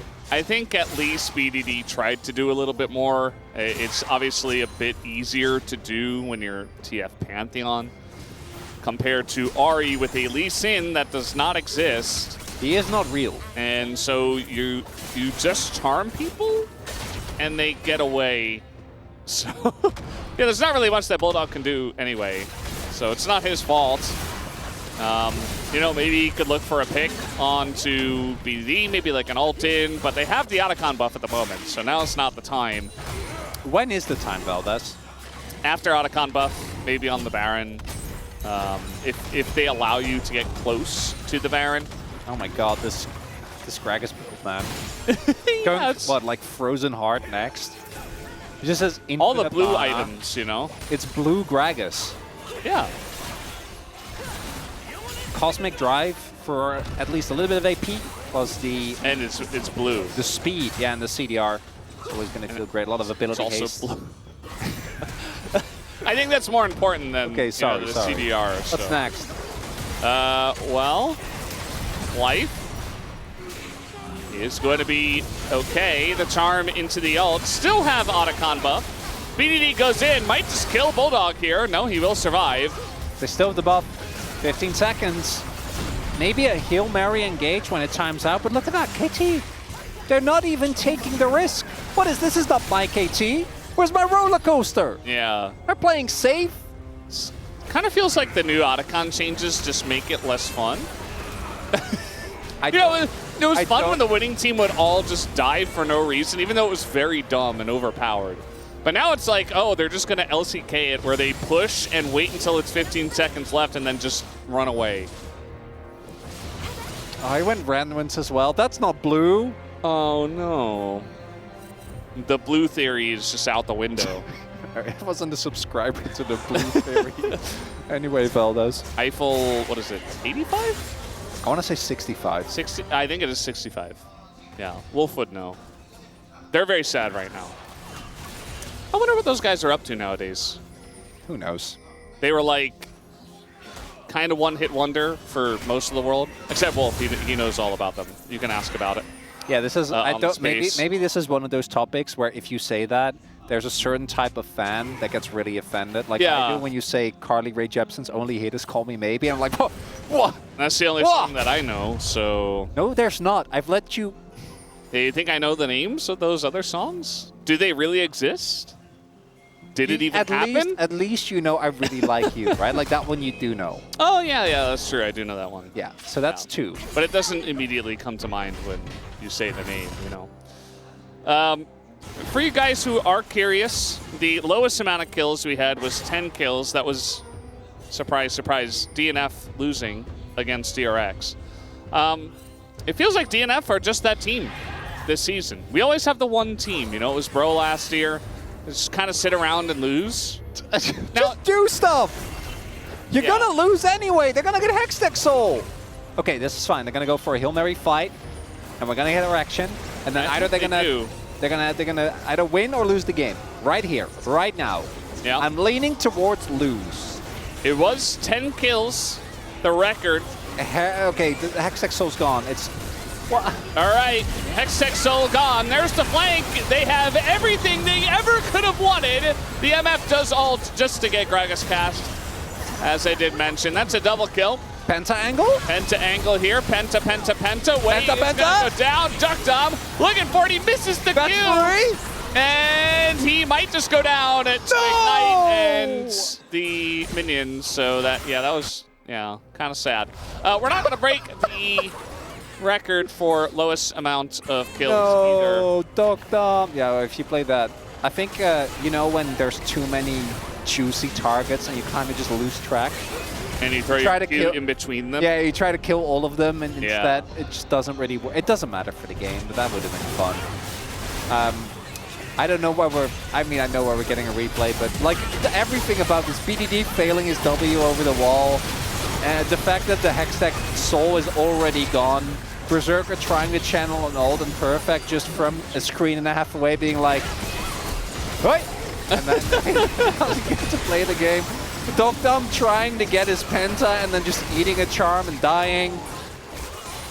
I'm ready for the next game, Veldes. That's what I'm trying to get to here. I've been ready for like a good 15, 20 minutes. Like, I am so ready for game 3. We kind of had an inkling that this would go to 3. Pioshik. He's a man with a dream. No dream. Well, he's still behind them. Where did he even go? No, he's still behind them. They don't know. He's going into the river. They're not aware. He's pool-baying. He's trying to challengers to challenger. Okay, well, he got the kick, and Duck Dom will die. It's a 1-for-1 trade until the rest of the fight happens, where it's not a 1-for-1 trade, and KT just bop him over the head. And there you go. Maybe just headbutt them over the head. And just going to be a full-on ace. Down will go Life. And due not very long for this world, he does have his Zhonya's to keep us in this game for just a little bit longer. And there you go. Full ace does go the way of KT, and they will look to end the game. Going to be close to 30 minutes, maybe even sub 30 minutes. Finish here. Bulldog will be up in 12 seconds, but I don't think we're going to see him in this game anymore, Veldes. We are going to a game number 3. KT, after a rough game 1, bounce back in pretty crazy fashion. And DN Freaks, when they win, they look good, but when they're losing, nothing really happens. Yeah, not much happened in that game, except KT just kind of taking the entire map and going on to win the game. Felt a little bit like game 1, but game 1 had more back and forth early on. It just felt like DNF got behind, and then they just decided, okay, let's try to scale up, let's try to wait. And they never were able to do anything. They lost Hextech Soul, you know, maybe hoping for like a lower roll on the Soul, and perhaps they could play it out in 35 minutes, but... I can't believe that the scaling Lee and MF didn't work. Very rough. Yeah, that's the thing. We are going to game 3, so the draft's going to look differently there. Maybe this time Perfect gets to play his Renekton. And good bounce back game. Perfect has been a player that I think has been under pretty heavy scrutiny. Understandably, this is his 2nd year on the KT roster. This game did make good use of the counter pick. BDD, no notes. You know, it's BDD. I don't really think we need to talk about it. And Dr. Manway stepped it up. And maybe in game 3, we get an actually competitive game for the whole duration. Can you believe, Veldes? I'll believe it when I see it, Chronicler. Let's go to a break and have the space to break it down. We'll be right back. from your draft is what WODed was going for. And yeah, it's true, they should.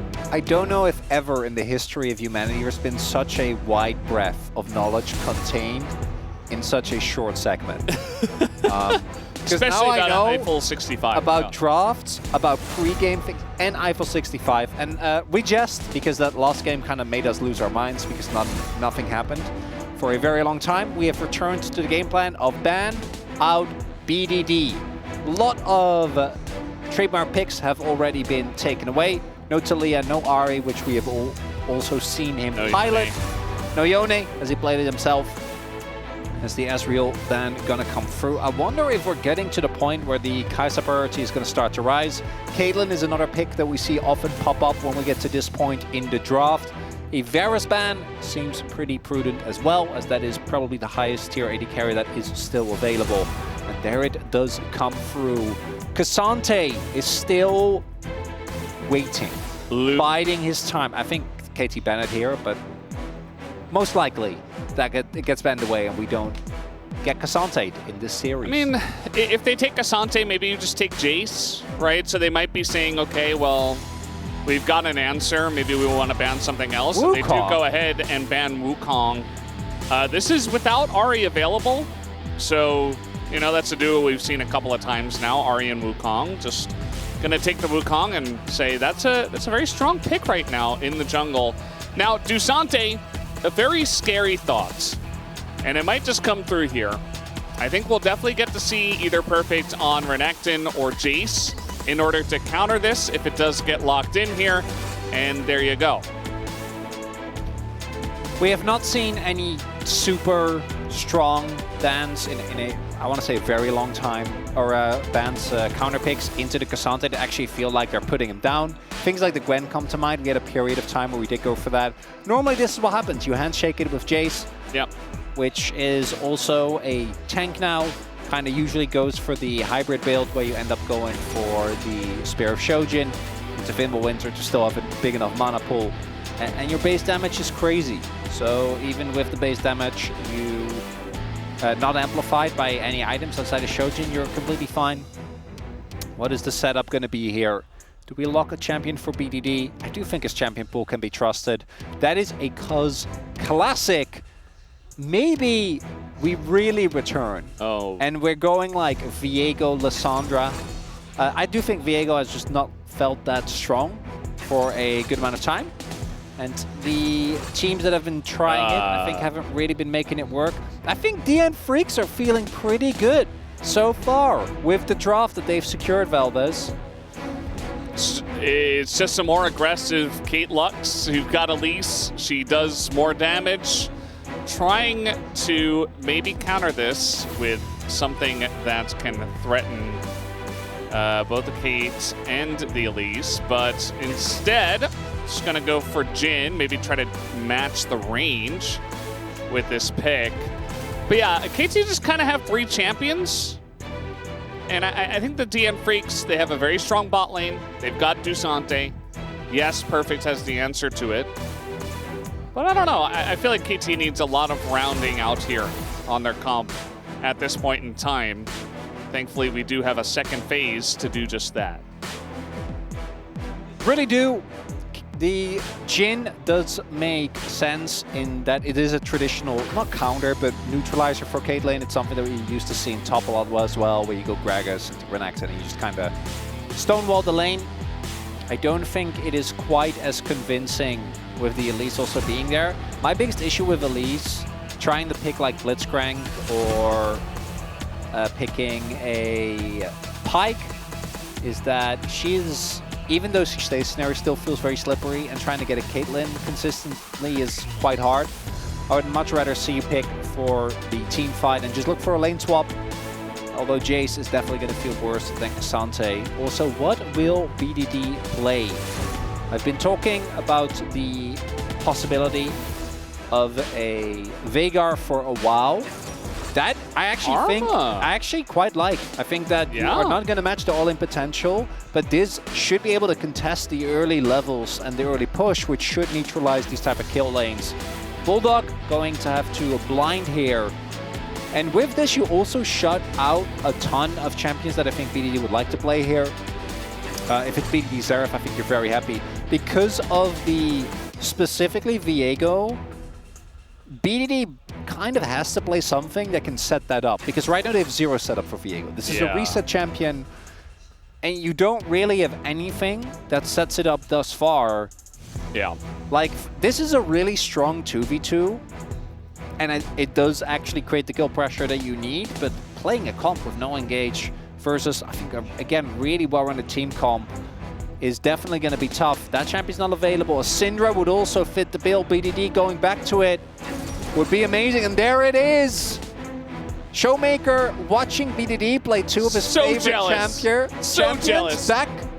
Back in the series. Well, back-to-back with a game of Yone in between. Yone doesn't count. Yone's fake. Yone's not real. Not a real champ. Get that out of my It's not a mage. It only exists in my nightmares, actually. I just ban him. I do ban him every game, actually. Still. Yeah. To this day. As you should. So Syndra actually going to come through. I mean, there's a lot of range. There's a lot of poke as well, even with the Karma coming through. But as you mentioned, there's really no engage. Like, almost none. Like, you get poke into, like, a Deadly Flourish, and you have, like, roots and stuff, and you just kind of keep them at range. The comp is really good when you're winning. You know, and you can set up vision traps. They're forced to face check. They walk into a scatter, and then you have the long-range follow-up. But what if you're losing? Yeah, the FF. I think this is the type of composition, like Viego, Syndra, Jhin, Karma. There can only be winning. Because if you start losing, I don't think you get away back into the game. For DM Freaks, like, your team fight is still amazing. Obviously, you're still trying to get as much done in the early game with the Kate and Elise.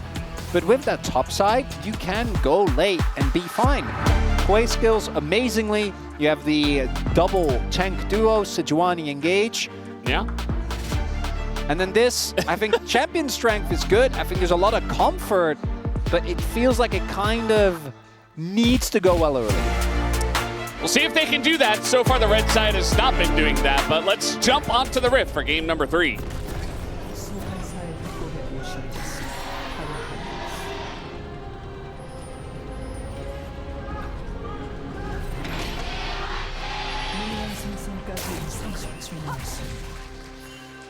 All right, here we go, level 1. Trying to come in here as a team is KT. They will sweep out the ward. And Bulldog just maybe trying to see what he can see, but just hanging around in mid for now. KT did do this in game 1. I think they had a bit of a better invade comp. This one isn't terrible, but still able to push in as a team, get some vision, but of course DNF are able to do just the same on the top side of the map. Yeah, you don't want to be Jace stuck in a 1v2 lane against Elise Caitlyn. That sounds about as unfun as it can be. Yeah. You remember last game as well. That might be his reality, though. Yeah, we had who was it? It was Dudu playing Jax, and he died 2v1. Yeah, I do think that Jax is actually a lot more doable, and he just misplayed early on. Yeah. Really respect as much as he should. But I actually like this from KT. Like, just don't put Perfect in that lane. Just don't do it. He's just going to die. There's no value. Try and have him make an impact on the rest of the map. As Dudu just needs to make sure he doesn't eat too much poke, but he also wants to get experience, and those two things are unfortunately kind of mutually exclusive. We'll see if Perfect's going to try and join this bot side dive bonanza that I think is about to break out here. Cuz does really want to hit level 3. Yeah. And the Viego thus far hasn't really worked out. Getting another kill onto him would be absolutely huge. Just Dudu, he knows what's about to happen. Life is backing now, but he's not making it here in time. Well, it's a flash, but the Deadly Flourish comes in. Wei should be able to tank 2 shots, but he tanks a 3rd and just dies. Oh no, level 2 here for Dudu, and he's got his W, but down he will go. It's traded. He gets 2 of them down, and it looks like one of them was in execution, but still, that was not the 4-man dive you were looking for. It was not. Dudu actually hits level 2 there throughout that dive, gets access to a W, and that is the big game breaker. And still, teams are not ready for the extra damage that comes. Now, I still think, even with everything going as poorly as it is, this is a win for KT, because they get a kill on the Viego, they get the matchup that they're looking for, which is perfect into Dudu, instead of having the Jace be stuck in a 1v2 lane against this Elise and Caitlyn. But the fact that Dudu got a counter kill is huge. The fact that Cuz wasn't able to make it out, Wei also dying with his flash up, I think that kill again is as big a deal. But maybe an extra rotation, maybe a little bit of shielding could have been the difference maker. Now Dokdam and Wei are pretty far behind in experience, and they're going to have to try and catch back up, as Pioshik will get spotted, but he is making his way over. Level 3 still a ways away for Wei. They have so much lockdown here with the Elise and Traps, but Life is in a bit of trouble. He is going to go in with this one, take the aggro, go up into the sky, but it is a bit of a scary dive. Berserker had aggro there, so yeah, that was... Life didn't actually, because the whole point of the Elise is that you specifically get to drop aggro at will. Now they are going to go for a redive here. Flashes are still available. Wei's now level 3 as well. The cooldowns are going to be back up. I don't think that they can do this. They're definitely going to try, and Life needs to get...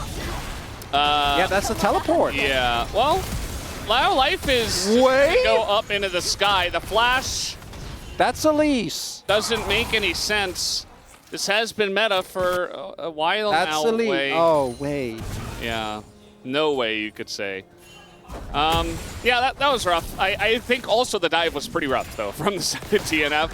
Like, Pioshik moving in first, taking aggro, they totally just try to abandon ship, and then somehow they win off of it just by the flash being burnt, as now an angle, bit of damage coming in. Dokdam is totally fine. And now Light. You gotta hit those! He would have died! Alrighty then. Ah! Okay. Well, that's... Yeah, this is totally fine. Yeah, no.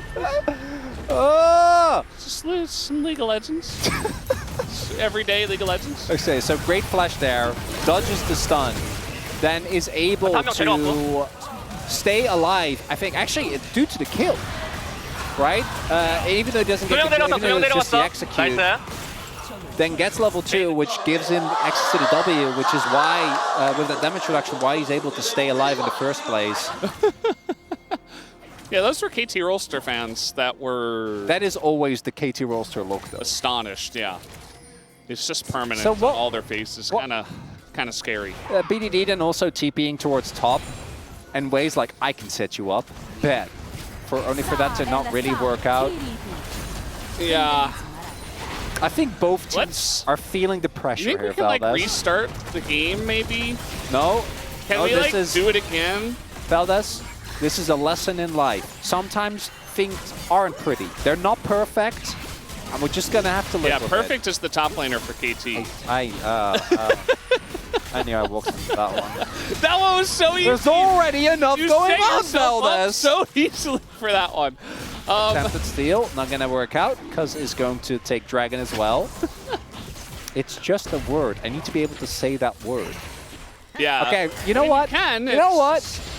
Screw you and Atlas. I'm just going to say pristine only. No more perfect. Okay. No more free jokes. I'm fine with that. There's no player named Pristine. You know, we can't meme you on that one. So yeah, you would get us there. That would be kind of funny if there was like another up-and-coming top laner and he just named himself Pristine. It's not like I'm better than perfect. I'm pristine. It's not a bad name. It's pretty cool. I like it. Okay, 2v2, round 4. Can we do it? I don't know if I want to see this again, actually. Can we just keep it at round 3? I mean, is he doing it? He is ulting. He's going to get over the wall. Pioshik has to flash away here. And now maybe the leash onto Pioshik. But there's no follow-up. Pioshik is Sejuani and created enough distance. I really would have much rather that he flashed over the wall and kept access. If you're committing to that, keep access to the ult so you have access to the damage, because if you ult over the wall, you're, I think, always going to lack the damage to take down Pioshik. Still get the flash out of the Sejuani, so that's definitely nice. He still has the early kill. But the game needs to, I think, keep swinging in KT's favor. And so far, it's been basically even. with the objectives also being even thus far. Obviously, Dragon is a little bit more valuable than the Grubs, but to see what happens on the next spawn. Yeah, it's, you know, it's a very slight lead. It is a lead. It doesn't feel like enough of a lead to feel good about their composition if it goes even into the mid game, you know, which is really the main thing we were talking about in this draft is KT's comp that has 0 engage. You're just kind of sitting there hoping for a scatter the weak or, you know, a deadly flourish. Otherwise, you're just kind of getting pelted by some really nice poke and an actual front line that DNF have and KT do not have. What do you mean? You have tank chase. They have Paperman in the jungle. It's Viego. Hey, he's going the Bruiser-E-ish build. They also have shields from Karma, right, Chronicler? Yeah. Yeah. Notorious for making you tanky enough to tank the damage that's going to come through. Fortunately, Jace doesn't need to build damage to do damage, so they'll have a good amount of poke. And as long as they maintain map control, because to me, this composition is not like it really... I think it will still have a good amount of threat come mid to late game, but it's just you need to start off every fight by one-shotting someone, and if you lose map control, I just think realistically it'll be really hard. There are scenarios where you can do like the absorb and engage, you know, like they over-invest and then you have the kite back with the Jhin ult, and then you re-engage, and then maybe you do something of the sorts, but it does feel like somewhat of a stretch. I think both teams also really wanting to take this one. Dogdom now level 6. We'll be getting close to 7. Berserker up about a full level here. Almost 30 CS as well. We'll get equalized a little bit, but the Jhin and the swapping not really working out too nicely here for the bot lane of KT. Yeah. They didn't have a lot of great options, you know, especially game 3 of a fearless drafting system, and you're playing into Caitlyn Elise, so it's like, well... Well, you could have done the BDD plays Jace mid as AD, and then you pick a tank, and then Dogdom just locks Ziggs. Yeah. That could have been pretty nice. And then you also completely neutralize the Kate Elise lane, because you just wave clear indefinitely. Yeah. Could have been good. Maybe Dogdom not wanting to play Ziggs. I think he has definitely played it. Has, yeah. I don't really remember how it went. I think it was okay. That's usually what happens. As we do have the Grubs being taken by Pioshik.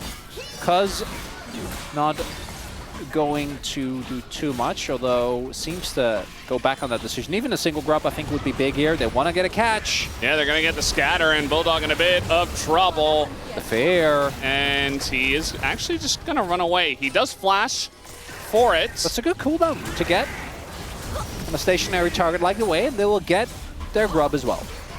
The one Grub. The denial of the objective. Here for the feats of strength for DNF. That's really what it means. A little bit of that extra XP for Cuz, who is very far ahead. He's actually the most far ahead out of any player on the Rift.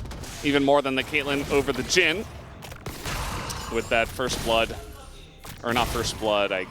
Was it first blood? I guess it was first blood because the first death was actually execution. It was, yeah. So that was first blood to Viego. Which does make sense why he is ahead. You know, you get some items, you're able to clear faster. Oh, look at that. Always going to have good clear. Like this from Perfect. Going for the Black Cleaver. Going to get a ton of value out of that. I don't love Dogdom, who seems to be going Collector first, and then we're going to go like Lord. Why don't you love second. Dogdom? Why? It's more so the build. Oh, okay. Because I do know that Jhin will never excel at killing tanks, but you are playing into double armor stacking, and you're going Collector. As Jhin. As Jhin. Yeah. I don't love. But you need to kill someone, and I guess they're going to just all in on trying to kill Bulldog, Berserker, or Life. I don't know how good his target access is going to be in that regard, though. So we do have Cuz waiting. And we also have a roam down from Bulldog. I'm pretty sure he was spotted. They definitely know, yeah. Yeah. There's a ward in the river.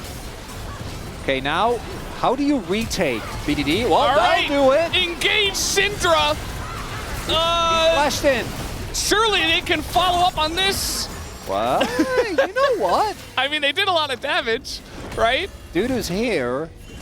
Perfect's there. Dragon is in the dragon pit. Life takes about his whole health bar, and no one gets Dragon. The engaged Syndra Valdez. Never thought I'd see today. VDD's taking it into his own hands. Game 3, he's like, man, this team is heavy. I gotta try my best on engaged Syndra. I thought that we were bored after last game. Guess, imagine how it feels playing that game. Yeah. Never going in. As we now will have Cuz. I hope just let the Krabby go because BDD is catching a wave. Let him have it. It's fine. Berserker is alone. They don't know where the Elise is. A lot of poke coming down. I wouldn't mind if Dokdam opened up. Doesn't seem to be doing it just yet. Ooh, if got that auto off, would have been big, but Berserker does make sure he doesn't get too close. And the Collector is going to feel good as long as you're laning into Berserker, who's still up a full level and a bit of experience here. Dokdam about to ding level 9. Just now hit it. Back and forth. That's what we asked for. I think we were expecting a little bit more action of the missing skill shots or going in and hitting skill shots, but nothing happening variety. But it's better than game 2. I'll take it. I thought DNF would do a little bit more, you know? Well, they don't have to. You got Sejuani Elise. Yeah, but can make plays. In their case, I think actually the right thing is to just not do anything at all. Because if you just... No, don't tell them that, Chronicler. I'm not kidding. If they already did that. If you get to 5v5s and you have like 2 free items on your Hui and you have free items on Berserker, I think you just win by default as long as you execute on the team fights, which, by the way, you have 2 frontliners. You're great engaged with your Sejuani ult. Yeah. There's only squishies on the enemy team. Well, I guess Perfect isn't squishy, but he's still a good target. This is the vision trap we were talking about. Here it is. There's their big engage. They are going to catch life. Get a kill! 100%. They did it. They got the Elise. And the follow-up here. Another stun from Cuz. Going to force a flash out of Pyosik. And you know what? If DNF face check an unwarded brush, there is a way for KT to get kills. I saw it with my own eyes. There is a shot, Valdez. Didn't love the angle which Dokdam opened up with there as well. Felt like they should have been able to maybe get a little bit more out of that, but we'll take it. Perfect. Probably going to have to give up this turret, which means that the erase... First turret. Ooh, this is low, but yeah, I don't think they're going to be in time. They should probably be hitting this, right? I'm pretty sure they could have gone there. They would have gotten it if Dudu just stuck around and hit the turret instead. Yeah, it was... Who needs the feats of strength anyway? They're totally overrated. Yeah, when I said don't do anything, this was not what I was referring to. I just want to be very clear about this. Yeah, it's an excellent example of the SpongeBob, episode where Plankton's like, all right, now give it to him. And then SpongeBob just gives him the ice cream. So you can have it. So yeah, you can have first turret blood. Well, we don't need that. Well, they don't have the sandals yet. You just have to get the 3 kills first and get 2 more objectives. So it's fine. Are we going to hit 3 kills in this game for one team? I don't know. Still yet to be seen. Surely. Okay, KT, you do not have control. They're going to try and force a little bit. Get the TP. Maybe you just take that.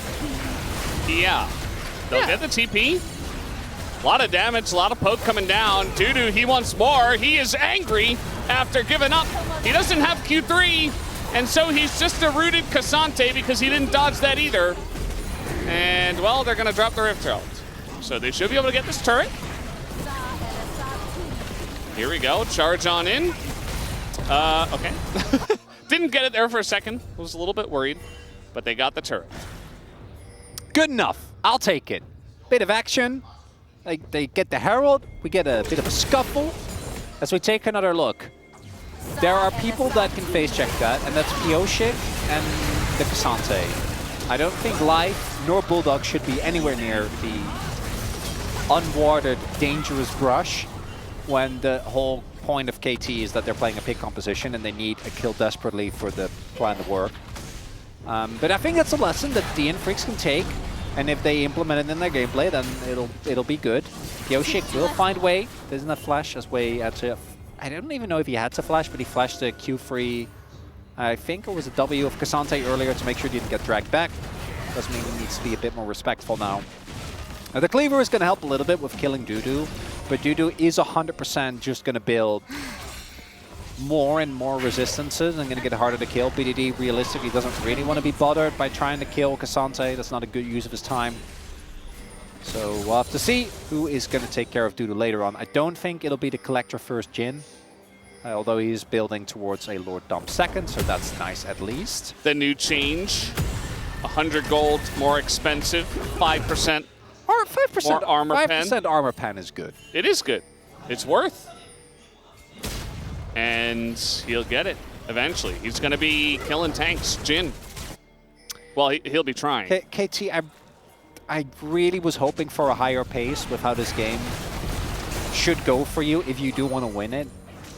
Because I think DN Freaks are just chilling right now. Like, they're feeling great. Ocean Soul, so it's like, whatever. You can take it. It's fine. Yeah. I mean, if they get Ocean Soul themselves, or any amount of Ocean Drakes, I feel like they're going to be kind of laughing their way to the bank. Whereas Ocean Soul for KT is like, it's good. You know, it's always fine. They wouldn't mind it, but at the same time, I don't feel like the value is as high.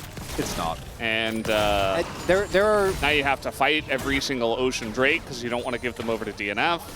Yeah, there are edge cases where you have like a fight that's really messy and it's just a bunch of skirmishes. I think that's a scenario where you do actually get a lot of value. You have champions like Viego and Jace who can kind of weave in and out, get a lot of rotations off, and in that case I think it's pretty good.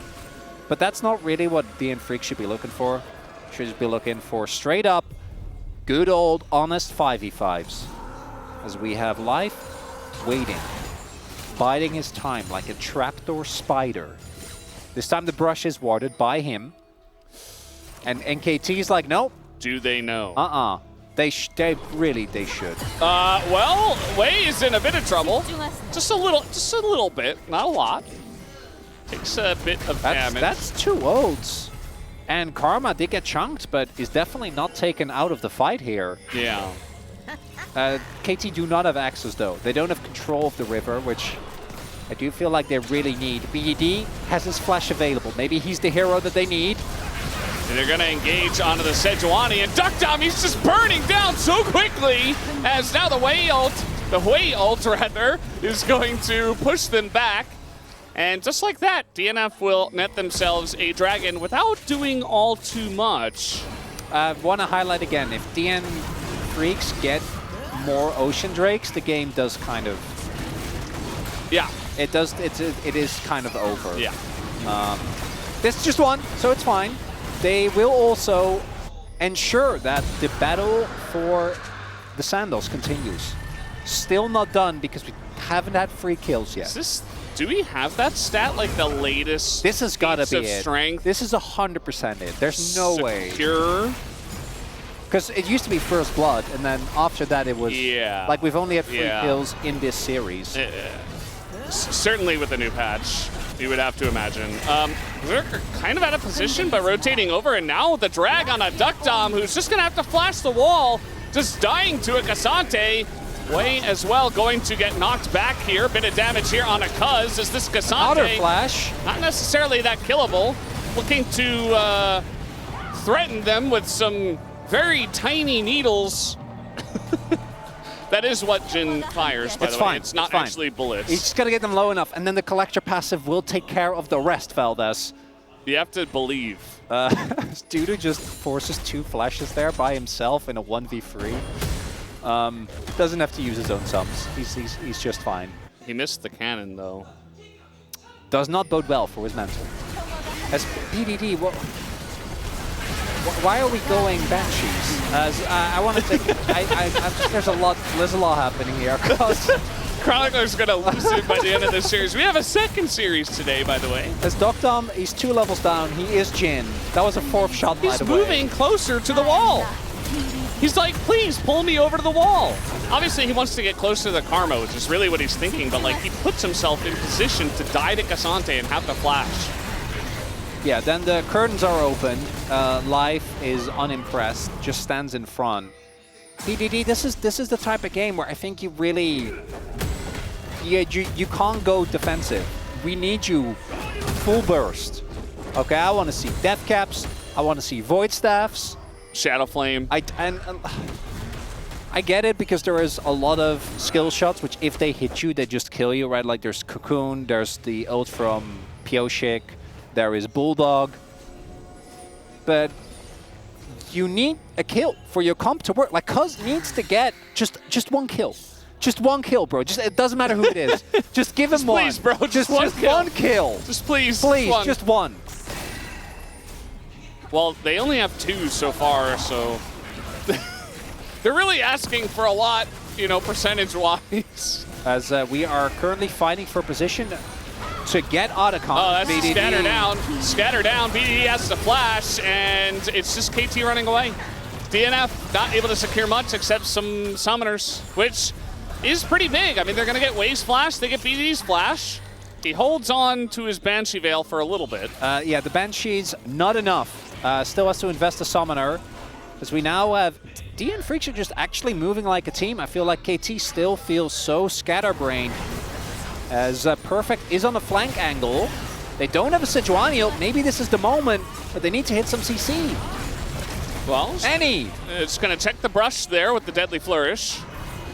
Again, the pick comp of KT. They would like to get a pick to start this off. One pick, oh, please. Life, what's going on here? Oh, wow. I don't know about that ult. Yeah, the ult was optimistic, let's say.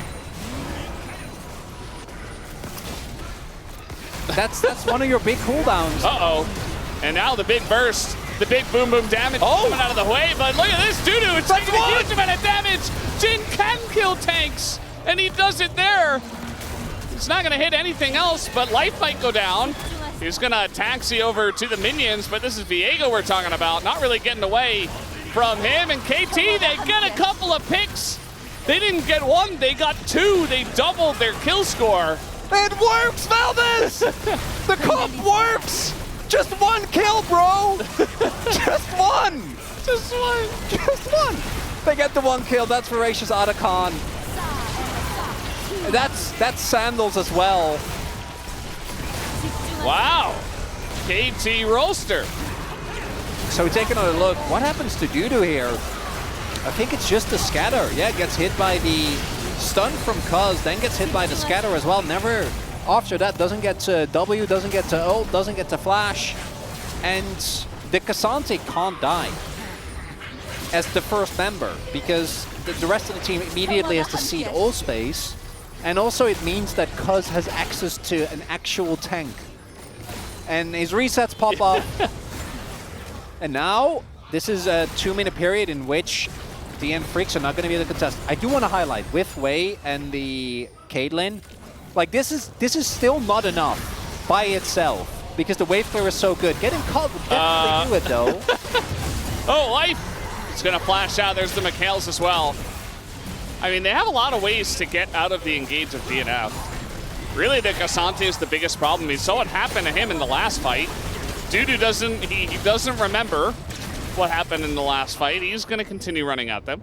Okay, that should be a soul point setup here for KT. And with how these fights have been playing out, I'm feeling reasonably good about a team being able to get good value out of that. As Bulldog, yeah, unsurprisingly, his poke has been hitting the mark. And that is what you're going to kind of hold on to. As long as the Baron isn't taking, actually taking objectives consistently is really... Look at the health on this mid lane turret, by the way. Between the traps and the wave clear that Bulldog has available, like both their outers are gone, but as long as you can hold on to this mid lane turret, you can really make your mark on the map. And as the gold lead is good, but DN Freaks are not out of this, Valdez. Yeah, I mean, the poke is coming in from Perfect, who is threatening on the bottom side here. 30 seconds on the buff. Not really much of a turn angle onto the Jace. Just start Nash. Why are we sieging this mid lane turret? They have Wei and just you have to buff. They have you could Wei. have just started they it. Have Caitlyn with 5 traps down. Flanking Jace is not the answer. And okay, well now the buff is going to time out. Yeah, and Duckdom's pretty low. Okay, nice pick there onto life, and he is not able to go up into the sky. As now 0 and 3, he keeps looking for very optimistic cocoons. I mean, just kind of dying. We don't know where the, the gray screen is. Maybe it is in the sky. I think it is, yeah. Yeah, life dies there, unfortunately. He is doing a great part of simulating one part of Barrel's gameplay, but not the part where what about the other part? Yeah. Barrel still wins the game. Right, game's not over. Maybe he gets a big cocoon on Cuz that ends up winning them the game. Because I am a little underwhelmed by the Otacon value that KT got. It just feels like our LCK teams, they saw the change and they're like, you know what? Let's just treat it like getting gold, like extra but they gold? don't even get gold. They did, did they get a single turret? No. No. No, they did. They got Ocean Drake and they set up for Soul Point, which admittedly is quite nice. So they got Otacon? No, but I mean, what did they use the Otacon for? Getting Otacon. Yeah, for getting Otacon. They won the fight. They won the fight that led to the Otacon. That gave them some gold. Actually, really nicely done stun, there. got him. Yeah. Look at Sejuani. You can see that BDD knows that this game isn't over yet. And he did go Void Staff. So, hats off to BDD. I knew I could trust you. Need as much pan as you can get so that we can one-tap anyone on the enemy team through Locket, which is always a bit tough. Due to having seen what happened to him last time, also has picked up a Spirit Visage. So going to be pretty juiced up when it comes to the MR. Yeah. Pretty good item in general for the Cassante. I think it's fine to go third against the one AP source, which is Syndra. Yeah, to sustain on your Q benefits. You have a single Ocean Drake as well. Yeah. Not bad. And it's those type of picks that I think we need to see more of for KT. It's just, it's what you were saying, Chronicler, where it's like, this game isn't over yet, though. You can get so many picks onto Elise all you want. You can get the one Ocean Drake, and even if you get, it doesn't matter yet. Even if you get Soul, again, I think Ocean Soul is probably, together with Chemtech, is pretty low in terms of impact, as Dudu. What is going He's just running through the river! He's got Flash! Sante, they're not actually damaging him. Wait, but Jin was there. He has a Tank Buster build. Chronicler, tell me that Jin killed tanks. Okay, go Nash, please. Please. They did the Tank Buster build. Look at how low Dudu is. They did so much. BDD is level 16. Should be going Death Cap next, I imagine. Yeah, I hope so. Randuin's oh yeah, they're not messing around. That's a Elixir coming through as well, because this might be where the game is decided. KT gonna be looking for the Soul, and yeah, as I said, even a weak Ocean Soul is still Dragon Soul, and Dragon Souls have an absolutely absurd win rate for a reason. Insanely strong perfect. Yeah, he doesn't really have to be afraid. BDD, he's just trying to have his presence be known. No one gets to walk near a choke point. This is what I actually using the Banshees offensively. You know? Yeah. It's something. Is it enough? We're about to see. Because I think if DN Freaks take a big loss here, game's going to be really hard to play out. Scatter down. The tanks are, in fact, tanking. Dudu and Pyosik soaking up the damage. And just trying to really bully their way into this Banana Brush. They need vision if they want to try to contest over this Ocean Drake. It's actually not that bad. A little bit landing on the back line. Yeah, it's not terrible. It's doing a little bit. It has chipped away quite a couple of ticks of health bar. Okay, BDD again, over the wall. He is the crucial part of this composition. Yeah. His damage is what makes the difference, and they need a pick to set up. Ocean Rift actually doing a lot of work there. He's gonna get over the wall. They need BDD here. He's just not really here just yet. As Dudu's going in, they're gonna look for Cuz, who ults away, and now BDD? The flanking Syndra is gonna land the stun onto multiple. And there you go, you have your pick, but the turn does come in. Pyosik is gonna go down. Can anyone kill Dudu is the question I have. They're trying to get Duckdom on the backside. BDD is so low, running away from Berserker, who is going to get the kill, and Dudu is still alive on the right side. side. They got solo! They did get the soul, and that is going to be huge. And finally, we know that Viego and Jace can eventually take out the Cassante, and that they do. So KT, they stumble their way across the line, and they get an Ocean Soul. They do not stumble. They are dragged by BDD Veld as the flanking Syndra. And the damage that comes in are on Cos and Perfect is enough. Flash and ult are used defensively. And then the moment that BDD gets into the back, you can see as well kind of the chaos for DN Freaks. But I gotta say, if they just play forward, they spotted BDD on that ward. That was all the damage that wasn't there. So if they just play way more aggressive with the front line that they have, I think they can win that fight. I mean, Dudu did. Dudu went in he had the right idea. By himself, and he almost 1v3'd. The rest of the team kind of just, like, Pioshik tried to dash into Syndra when there was a ball on the ground in front of him. Oh, flash on Perfect, but he does have Ocean. Like, look at the healing. Yeah. That's coming through on this guy. Ult's coming in. We're letting him tank a lot. They want the Jace. I don't know if they can kill Jace. I take back. The answer is no, and Dudu in a lot of trouble. Now the frontlining Jace, they're trying to block for Dudu, but they can't. They do not get the block down, and DNF are falling apart. KT Roaster, a couple of huge picks, and maybe now finally they go for Baron. I'm taking back my Ocean Soul slander. Perfect. You have shown me the error of my ways. I should have believed in the pristine Ocean, as he tanks so much there. Completely unbothered. What was it, like 2 free ultimates? Yeah. Went into the Jace, didn't matter. That's Nash. And now, lit in a purple glow. I think KT have done it, Valdez. It was a very KT fashion. Yeah. And we said, you know, if this game goes long enough, it should go to DNF, but it just feels like, unfortunately, for their sake, they weren't quite able to make as many grounds. It doesn't matter, it's as fine. Perhaps we thought they were going to. And now KT getting a big enough lead, especially with the Ocean Soul, almost 10,000 gold ahead. And we'll see this play once again into Perfect. It is a bit staggered, I'd say. The fact he goes back in as well. Then they have him tank the ultimate. Then there is the spare as well, and it just shrugs it off. And then obviously counter engage is really nice here. This is a great scenario for Jhin. Berserker doesn't really get to walk up there because he would get targeted, just get taken down. Caitlyn really is relying on her front line, and we're now got to the point where, due to the fact that these longer fights, KT's just sustaining up. They can actually get through the health bars on these tanks. Death Cap almost done for BDD. And DN Freaks, they're gonna need a miracle fight. Backline access. Blow someone up, ideally BDD. Even Dokdam will do in a pinch.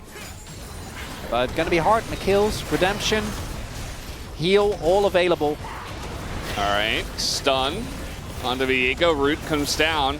Just trying to siege this turret right now. They still have 1 minute and 20 left on the Baron, trying to do as much as they possibly can with it. As Cuz gonna let that one hit Duckdom. That's just fine. BDD, think about a little rotation over towards Dudu.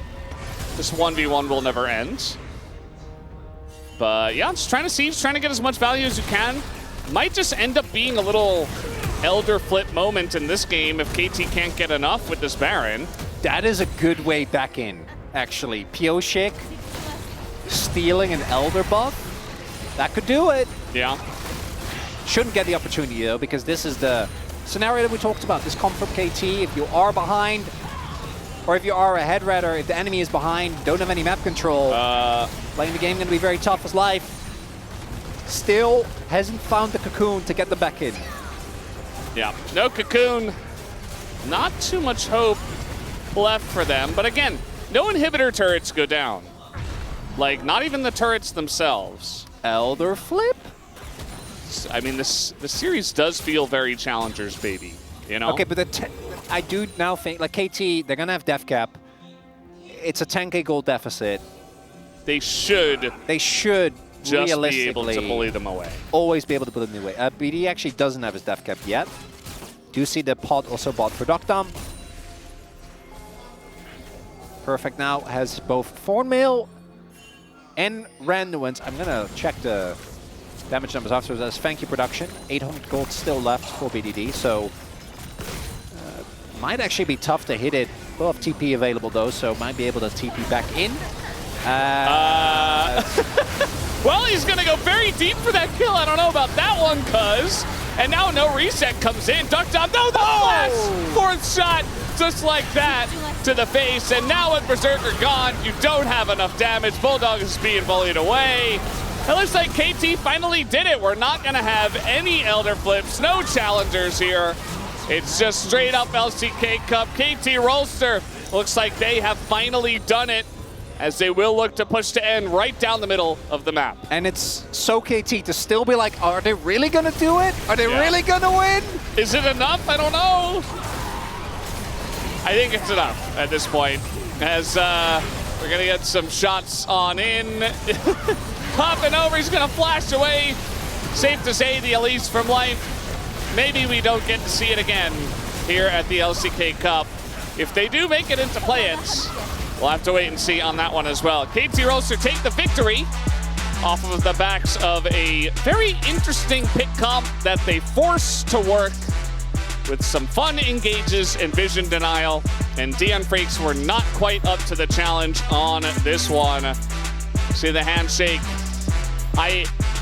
What even hit Berserker at first at the end of that? I'm pretty sure it was actually a Jhin auto. Because as much fun as we poked at Dokdom for, you know, the initial build, I do think that he course corrected nicely. And the damage to Squishies still very much where it needs to be. KT get the 2-1 victory, and I do love to see that. Perfect. Going back to like when they locked in the Gragas, and he was just like, oh my god, guys, I had such a... Like, I was worried. But I think he did actually have a great game, number 2, and free Pioshik. Unfortunately, we know how emotive of a player he is, and did not end up getting the win here today, which means for the DN Freaks that they are now going to be reliant on BNK. So this is a really big deal. If BNK get the win against Nongshim, it would mean that DN Freaks actually just straight up are eliminated. No chance to fight through play-ins. No chance to further improve. And no chance to make a deep run in the LCK Cup. Yeah, it wouldn't feel very good to be denied a chance, you know, at least to make it through play-ins, to make it into playoffs. It's not an easy tournament, this LCK Cup, but KT Rolster will be moving on up. And curious about this team because they've certainly had their up and downs so far in their first 5 games of the Cup, to say the least.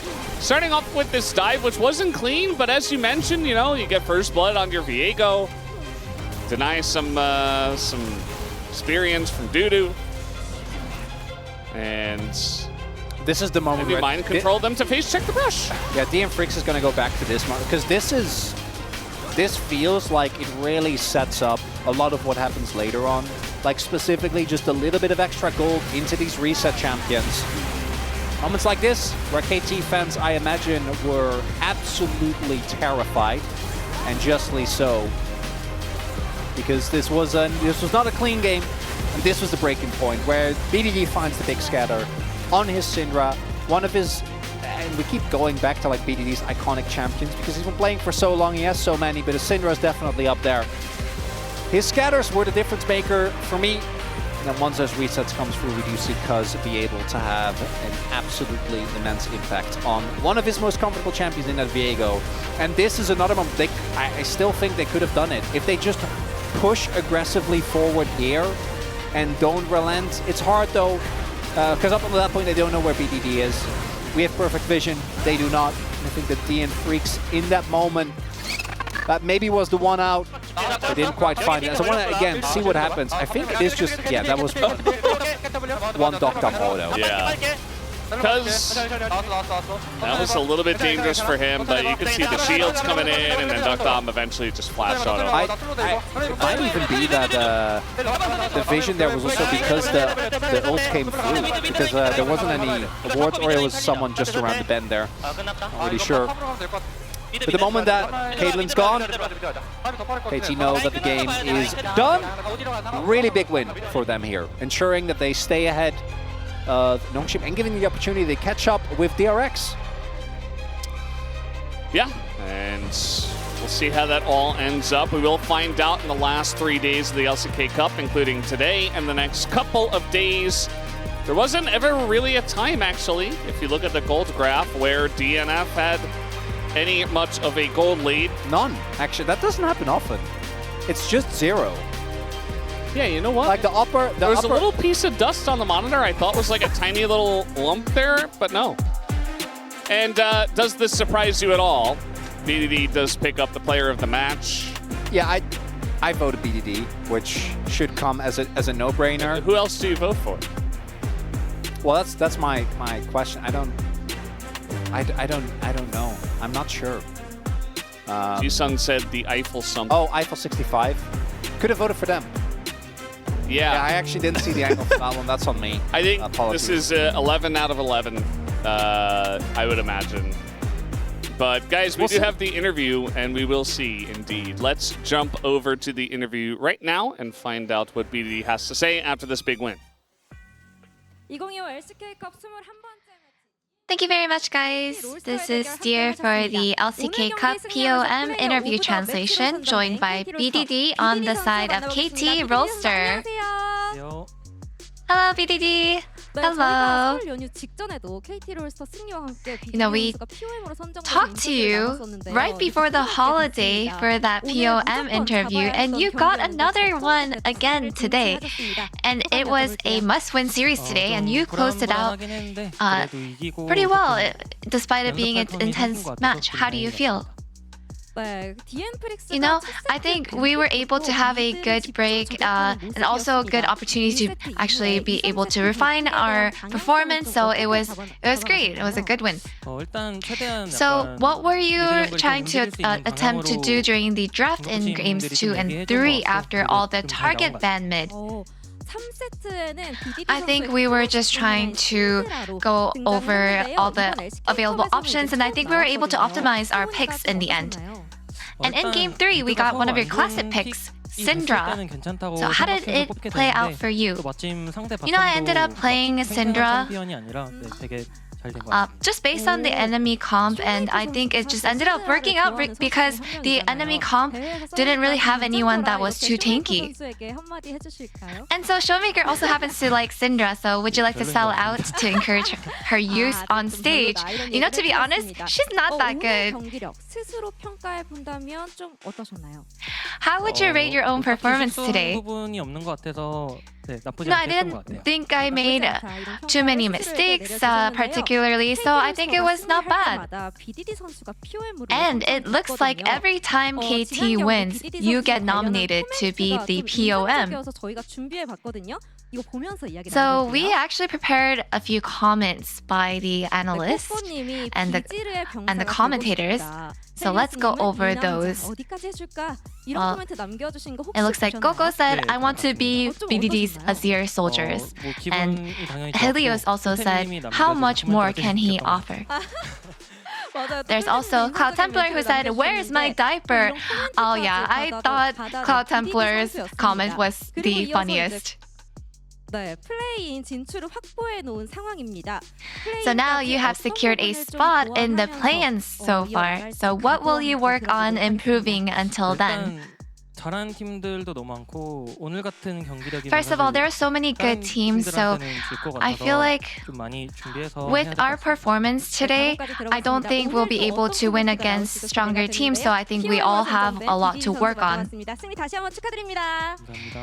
Congratulations again, and that's the end of the interview with BDD, and back to the space. Thank you. Thank you very much, dear.